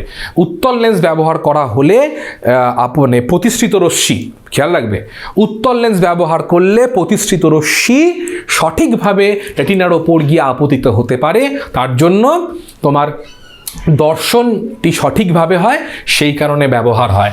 ঠিক এই প্যাটার্নেই একটা উল্টো প্রশ্ন আসতে পারে, প্রশ্নটা কি প্রত্যেকে ধরতে পেরেছো, বলবে হ্যাঁ কি না, ধরতে পেরেছো? হাইপারমেট্রোপিয়ার ক্ষেত্রে উত্তল লেন্স ব্যবহার হয় কেন, ঘুরিয়ে দাও। মায়োপিয়ার ক্ষেত্রে অবতল লেন্স ব্যবহার করা হয় কেন, না প্যাটার্ন বুঝে গেলে, প্যাটার্ন বুঝে নাও বস, প্যাটার্ন যদি বুঝে নাও আর জীবনে কোনো ঝামেলা হবে না, যে কোনো সাবজেক্টের কথা তোমাকে প্যাটার্ন বুঝতেই হবে, প্যাটার্ন তোমাকে। চলো, একটি আদর্শ নিউরনের পরিচ্ছন্ন চিত্র আলাদা করে বলার কিছু নেই, দেখে যাচ্ছ। প্রতিবর্ত চাপের চিত্র অঙ্কন করো, আশা করি পারবে, পরে দেখিয়ে দেবো। গ্রাহক সংজ্ঞাবহ স্নায়ুকেন্দ্র স্টেশন। মানুষের দ্বিপদ গমনের পদ্ধতিটি পেশীয় অস্থির নামসহ আলোচনা করো। একটি বড় প্রশ্ন টেস্ট পেপারে দেখা গেছে, 3 থেকে 4 নম্বর, 4 নম্বরের চাইলে একটু দেখে যেতে পারো, কারণ একটু বললাম একটু 3 নম্বরের পার্টে দেখে যেতে পারো, চেষ্টা করবে কোয়েশ্চেনটা অ্যাটেন্ড না করার, যদি রেডি থাকে ওয়েল অ্যান্ড গুড। কেন না করা বলো তো, এই কোয়েশ্চেনটা একটু লিখতে বেশি হয়, পরীক্ষার সময় কিন্তু কোয়েশ্চেন চুজ করা একটা বড় সড়ো ট্যাকটিক্সের মধ্যে পড়ে। আমার দারুণ প্রশ্ন রেডি আছে, ঢালাও লেখা রেডি আছে, কিন্তু যত বুঝবে যত বেশি লেখা তত বেশি কিন্তু সময় যায়, তাই 3 নম্বর প্লাস 2 নম্বরের কোয়েশ্চেনের থেকে বা গোটা 5 নম্বরের কোয়েশ্চেনের থেকে আসে না, 5 নম্বর খুব রেয়ারলি থাকে, চেষ্টা করবে পার্ট কোয়েশ্চেন মানে অ্যাটেন্ড করা, যদি তৈরি থাকে তো। ধরো পার্ট কোয়েশ্চেন অ্যাটেন্ড করতে গিয়ে ভালো করে লিখতে পারলে না, দরকার নেই, বড় প্রশ্নই লেখো, অসুবিধা। ঠিক আছে। গমনের একটি চালিকা শক্তি হলো প্রাণীর বিস্তার, মানে ছড়িয়ে পড়া। উদাহরণ সহযোগে ব্যাখ্যা করো। বিস্তারের কি উদাহরণ দেবে? বিস্তারের উদাহরণ কি দেবে না, অনেক সময় খাদ্যের অভাবের জন্য প্রাণীরা এক জঙ্গল থেকে অন্য জঙ্গলে আস্তে আস্তে ছড়িয়ে পড়ে উপযুক্ত পরিবেশ ও খাদ্যের সন্ধানে। এইভাবে এক জঙ্গল থেকে অন্য জঙ্গলে ছড়িয়ে পড়ার মাধ্যমটি হচ্ছে গমন, যা আমরা বিভিন্ন বন্য প্রাণীদের মধ্যে দেখতে পাই। অর্থাৎ বলা যেতে পারে যে গমনের চালিকা শক্তি হলো প্রাণীর বিস্তার। গল্প শেষ। যে কোনো কারণে দেওয়া। কোনো দূরের বস্তু দেখার জন্য চোখের উপযোজন ক্রিয়া রেখাচিত্রের মাধ্যমে দেখানো আছে, পারবে। একজন ব্যক্তির ব্যায়াম করতে গিয়ে বাইসেপস পেশিতে চোট লেগেছে, এর ফলে তার কি সমস্যা দেখা দিতে পারে? তার বাইসেপসে চোট লেগেছে মানে তার কিন্তু এক্সটেনশনটা হবে না, তার এক্সটেনশন কিন্তু হবে না, মনে রাখতে হবে। তার বাইসেপসে চোট লেগেছে মানে তার এক্সটেনশন, মানে দুটো অস্থিকে কি বলবে? খুঁড়িয়ে জিজ্ঞেস করেছে যে সেই ব্যক্তি তার হিউমেরাস এবং রেডিয়াস, ঠিক আছে, মানে সরি ভুল না, এটা হিউমেরাস রেডিও আনলা, আরেকবার হিউমেরাস রেডিও আনলা। তো ব্যক্তিটির যেহেতু বাইসেপসে চোট লেগেছে, সেক্ষেত্রে সেই ব্যক্তির প্রচণ্ড যন্ত্রণা হবে। দ্বিতীয়, যে ব্যক্তিটি তার হিউমেরাস এবং রেডিও আনলাকে কাছাকাছি আনতে পারবেন না। আই রিপিট, সেই ব্যক্তিটি হিউমেরাস এবং রেডিও আনলা দুটি বোনকে কাছাকাছি আনতে পারবেন না, অর্থাৎ তার দেহে এক্সটেনশন, আই রিপিট, তার দেহে এক্সটেনশন কার্যটি ব্যাহত হলেও হতে পারে। হয়ে গেল। তোমাকে এইটুকুই জানতে চাই যে কেন বস? এই কোয়েশ্চেন দিয়ে তোমাকে যাচাই করে নেওয়া হচ্ছে, ভাই তুমি মুখস্থ করেছো নাকি তুমি বুঝে পড়েছো। গল্প শেষ। ওকে, এটাকে তোমাকে কিন্তু মনে রাখতে হবে, ঠিক আছে? অবশ্যই এখানে তুমি দেখে নিচ্ছ। হ্যাঁ, ফ্লেক্সন ঠিক ফ্লেক্সন হবে, দেখে নেবে একদম। ফ্লেক্সন পেশি, ফ্লেক্সন মানে হচ্ছে সে কাছাকাছি কিন্তু নিয়ে আসবে, দেখে নিচ্ছ পুরো বিষয়টা, সাহায্য করে একদম। ফ্লেক্সনটা হবে না, দেখে নেবে একদম। আরে প্রিয়া, ঠিক আছে। আচ্ছা, এবার দেখে নাও এই পোর্শনে যে অ্যাবডাকশন বলতে কি বোঝো সম্ভাবনা কম, জাস্ট দেখে যাচ্ছ। নিম্নলিখিত দুটি বিষয়ে মায়োপিয়া ও হাইপেরোপিয়া তুলনা করো, কারণ ও লক্ষণ। কারণ পারবে, লক্ষণও পারবে। একটা দূরের বস্তু, কাছের বস্তু, আর দুটোই অল্টারনেট পার্টে। গমনের চালিকা শক্তি হলো প্রজননিক কাজের জন্য একত্রিত হওয়া। আগে ছিল বললাম প্রাণীর বিস্তার, হ্যাঁ ফ্লেক্সন বলে দিয়েছি, একদম ফ্লেক্সন বলে দিয়েছি। আর এক্ষেত্রে যেতে হবে, ঠিক আছে। দুটি সামুদ্রিক উদাহরণের সাহায্যে বক্তব্যটি যতটা প্রতিষ্ঠা করো। প্রজননিক কাজের জন্য একত্রিত হওয়া, সামুদ্রিক উদাহরণ। কেন সামুদ্রিক উদাহরণ? মানে কি বলতে পারবো, যে জলের মধ্যে, সমুদ্রের মধ্যে যে ধরো তোমার যে বড় বড় হাঙর রয়েছে বা তিমি রয়েছে, তারা কিন্তু, হ্যাঁ ফ্লেক্সন বলে দিয়েছি একদম, বাইসেপস ফ্লেক্সন বলে দিয়েছি, যে তিমি রয়েছে, সেই তিমি কিন্তু প্রজনন কাজে কিন্তু একসাথে আসে, তারা কিন্তু একসাথে প্রজনন ক্রিয়া সম্পন্ন করে, স্থান পরিবর্তন করে। তিমি হতে পারে, হাঙর হতে পারে, এটা হতে পারে। এছাড়া তুমি যে রয়েছে তোমার সামুদ্রিক যে সমস্ত ধরো তোমার মাছ, অন্যান্য মাছগুলো রয়েছে, সেগুলো হতে পারে। তারপর তোমার সি হর্স রয়েছে, সাইক্লোস্টোমাটা, তারা হতে পারে, তারা কিন্তু করতে পারে, সব করতে অসুবিধা নেই, পারবে এটা। দূরদর্শনের কোনো উত্তেজক খেলা দেখার সময় একজন দর্শক কোন কোন প্রতিবর্ত ক্রিয়া সম্পন্ন করেন? উত্তেজক খেলা প্রতিবর্ত ক্রিয়া কি হতে পারে? প্রতিবর্ত ক্রিয়া 1 নম্বর প্রতিবর্ত ক্রিয়া, সেটা হচ্ছে যে মানে একটা 6 মারলো এরকম বিষয়, বা জিতে গেল এরকম, সঙ্গে সঙ্গে কি হবে? সে চেঁচিয়ে উঠবে, ঠিক আছে, চেঁচিয়ে উঠবে প্রতিবর্ত ক্রিয়া সঙ্গে সঙ্গে। তারপর হচ্ছে তার গায়ের লোম খাড়া হয়ে যাবে সঙ্গে সঙ্গে, এটা হলো ব্যাপার, ঠিক আছে। বা ধরো উত্তেজকে হয়তো সে আউট হয়ে গেল, বোল্ড আউট হয়ে গেল, সঙ্গে সঙ্গে কেঁদে ফেলবে, ইস এবারেও জিততে পারলাম না, এরম ব্যাপার। তার মানে কি, সে প্রচণ্ড রেগে যেতে পারে, প্রচণ্ড আনন্দে উচ্ছ্বসিত হতে পারে, ঠিক আছে, তার কষ্ট লাগতে পারে, তার গায়ের লোম খাড়া হতে পারে, এটা তোমাকে মনে রাখতে হবে, ঠিক আছে। বেশ, হ্যাঁ করে দেবো, চলো এটুকু দেখছো। নেক্সট 2 নম্বরের জন্য নেক্সট কি বলছে? স্নায়ুকোষের সংজ্ঞাবহ ও চেষ্টীয় প্রবর্ধকের মধ্যে নিম্নলিখিত দুটি বিষয়ে পার্থক্য নিরূপণ করো। সাধারণ নাম, নিউজিল্যান্ড উপস্থিতি। সংজ্ঞাবহর হচ্ছে পার্ট হচ্ছে তাকে কোষদেহ বলা হয়, আর চেষ্টীয় প্রবর্ধক হচ্ছে কাকে বলা হয়, অ্যাক্সনকে বলা হয়। নিজলদানের উপস্থিতি সংজ্ঞাবহতে থাকে, কোষদেহে থাকে, এখানে কিন্তু থাকে না। সব 2 নম্বরের কোশ্চেন, মেনলি 2 নম্বর, 3 নম্বর খুব কম, সব 2 নম্বরের কোশ্চেন। বললাম না 3 নম্বর থাকে না বিশেষ এখান থেকে। পীতবিন্দু অন্ধবিন্দুর মধ্যে পার্থক্য, পীতবিন্দুই কোন কোষ সব থেকে বেশি, অন্ধবিন্দুতে কোনো কোষের সেল থাকে না, কোনো দর্শন অনুভূত সেল থাকে না। এটা পীতবিন্দু সব থেকে ভালো দর্শন অনুভূত হয়, অন্ধবিন্দুতে কোনো দর্শন অনুভূতি হয় না। গল্প শেষ। উপযোজন কিভাবে ঘটে সাহায্য করে উদাহরণ সহ লেখো, বলে দিয়েছি অলরেডি। প্রতিবর্ত ক্রিয়া কিভাবে মানুষের পাত্র সাহায্য করে, আগেই বলেছি, হাঁচি কাশি বমন বলতে পারো। স্নায়ুতন্ত্র ও নিউরোগ্লিয়া না থাকলে কি কি অসুবিধে হতো মনে করো, মানে পরিষ্কার কথা, নিউরোগ্লিয়ার কাজ চাইছে, মানে ধারক কোষ স্নায়ুতন্ত্র গঠিত হতো না, নিউরন ড্যামেজ হয়ে গেলে তার কোনোভাবে তার রিপেয়ার হতো না, ঠিক আছে, নিউরনের প্রোটেকশন দেওয়া হতো না এটসেট্রা ইমোশন, ঠিক আছে। হাইপারমেট্রোপিয়ার লক্ষণ কি প্রতিকার বলে দিয়েছি। মাছের গমনে একটি জোড় পাখনা বিজোড় পাখনার ভূমিকা, আগেই বলেছি, কতগুলো জোড় পাখনা বিজোড় পাখনা দেখে যাবে, দেখে নাও, টেস্ট পেপারের পার্টে কিন্তু কোয়েশ্চেন রয়েছে, ঠিক আছে। মানে কি বিজোড় পাখনা মানে লেজের পাখনার কথা বলা হচ্ছে বা পৃষ্ঠ পাখনার কথা বলা হচ্ছে, ভালো করে দেখে যাচ্ছ এখান থেকে। মস্তিষ্কের অগ্রভাগে আঘাত লাগলে কী কাজ ব্যাহত হতে পারে, অগ্রভাগ আঘাত লাগলে মানে কোথায় সমস্যা, সেরিব্রাল কর্টেক্সের সমস্যা, সেরিব্রাল কর্টেক্সের সমস্যা, দর্শনের সমস্যা, ঘ্রাণের সমস্যা। জানতে চাইলো কি, মস্তিষ্কের অগ্রভাগে আঘাত ঘটলে কি কাজ ব্যাহত হতে পারে, মানে হচ্ছে যদি মস্তিষ্কের গুরু মস্তিষ্ক পার্ট যদি সমস্যা হয়, কি সমস্যা হতে পারে, যে কাজগুলো গুরু মস্তিষ্ক করে সেই একটা কাজও সঠিকভাবে সম্পন্ন হবে না, তার কাজে ব্যাঘাত ঘটবে। এইটাই জানতে চেয়েছে, ভালো করে লিখে নেবে বিষয়টা। নেক্সট কি বলছে, স্নায়ুকোষের সংজ্ঞাবহ চেষ্টীয় প্রবর্ধকের মধ্যে পার্থক্য, একই কোয়েশ্চেন আছে। বল সকেট সন্ধি কাকে বলে উদাহরণ দাও, কাকে বলে দরকার নেই, উদাহরণটা ভালো করে দেখে যাচ্ছ। নিম্নলিখিত প্রতিবর্ত ক্রিয়াগুলির মধ্যে কোনটি শর্ত নিরপেক্ষ, কোনটি শর্ত সাপেক্ষ। কি বলছে, উজ্জ্বল আলোকে চোখ বন্ধ হওয়া, এটা হচ্ছে শর্ত নিরপেক্ষ। মুখস্থ করে আবৃত্তি করা শর্ত সাপেক্ষ। বাদ্যযন্ত্র বাজানো শর্ত সাপেক্ষ। শিশু স্তন্যপানের ইচ্ছা একটা শর্ত নিরপেক্ষ। বলে দিলাম, দেখে যাচ্ছ। সব কিন্তু 2 নম্বরের কোয়েশ্চেন, 1 2 3 4 হাফ করে নম্বর আছে, 2 নম্বর প্রশ্ন। ব্যায়াম করার সময় দেহের পাশ থেকে হাত ওপরে তুলতে, তারপর দেহের পাশে নামাতে কোন পেশির ভূমিকা, খুব পরিষ্কার কথা। তুলতে মানে দূরে নিয়ে যাচ্ছে, মনে হচ্ছে কি অ্যাডাকশন, মানে অ্যাবডাকশন পোর্শনটা, আর কাছে আনতে মানে অ্যাডাকশন পোর্শনটা।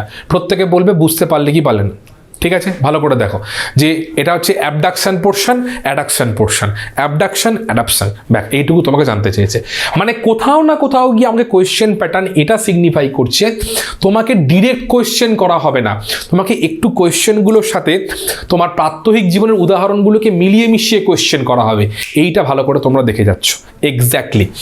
আচ্ছা, টিভিতে ক্রিকেট ম্যাচ দেখার সময় কোন কোন ধরনের প্রতিবর্ত ক্রিয়া কোন কোন ঘটনার সাপেক্ষে ঘটে বলে দিয়েছি অলরেডি, ঠিক আছে। এবার কি আছে দেখে নিই, নেক্সট পার্ট আছে, সেটা হচ্ছে চলে এসো। অক্ষিগোলকের 2টি তরল প্রতিসারক মাধ্যমের নাম, তার পার্থক্য লেখো, অবস্থান কাজ, মানে অ্যাকোয়াস হিউমার, ভিট্রিয়াস হিউমার, যা আছে পুরো কিন্তু ফিল্টার করা আছে, ঠিক আছে। আচ্ছা, প্রাণীদেহের গমনের একটি শক্তি হলো প্রজনন, আগের প্যাটার্ন একই। কারণ নির্ধারণ করো, হাইপোথ্যালামাসকে দেহ থার্মোস্ট্যাট বলা হয় কেন, দেহের তাপমাত্রা পরিবর্তিত হলে, বেড়ে গেলে বা কমে গেলে সেখানে কিন্তু হাইপোথ্যালামাস কাজ করা শুরু করে এবং দেহের তাপমাত্রাকে স্বাভাবিক পজিশনে কিন্তু নিয়ে আসতে সাহায্য করে। কি বলছে তারপরে, মাছের গমনে মায়োটম পেশির ভূমিকা বলে দিয়েছি, 2 নম্বরের পার্ট রেডি করছো। দৈনন্দিন জীবনে চোখের উপজীবন ক্ষমতার উপর গুরুত্ব উল্লেখ করো, পারবে। হরমোন স্নায়ুতন্ত্রের মধ্যে পার্থক্য, পদ্ধতি আর পরিণতি। পদ্ধতি মানে হরমোন আস্তে আস্তে কাজ করে, দ্রুত কাজ করে। পরিণতি, স্নায়ুতন্ত্র কাজের পর একই রকম থাকে, হরমোন কাজের পর বিনষ্ট হয়ে যায়। ঐশিকী, এটা প্রয়োজন নেই আপাতত, ঠিক আছে। ডেমিজাট্রিসেসটা পড়ে নিচ্ছ। রড কোষ কোন কোষের মধ্যে, আকৃতি ও কাজের অবিভক্ত পার্থক্য লেখো। আকৃতি ও কাজের শেপ কি বলবে, এটা হচ্ছে রড সেল, এটা কোন বা অ্যাঙ্গুলার শেপ রয়েছে কাজের ভিত্তিতে। রড সেল কম আলোকে ভালো কাজ করে, কোন সেল বেশি আলোকে ভালো কাজ করে, ব্যাস। বিশ্রামরত 2টি হরিণ গমনে উদ্যত হলে সম্ভাব্য 4টি কারণ কি হতে পারে।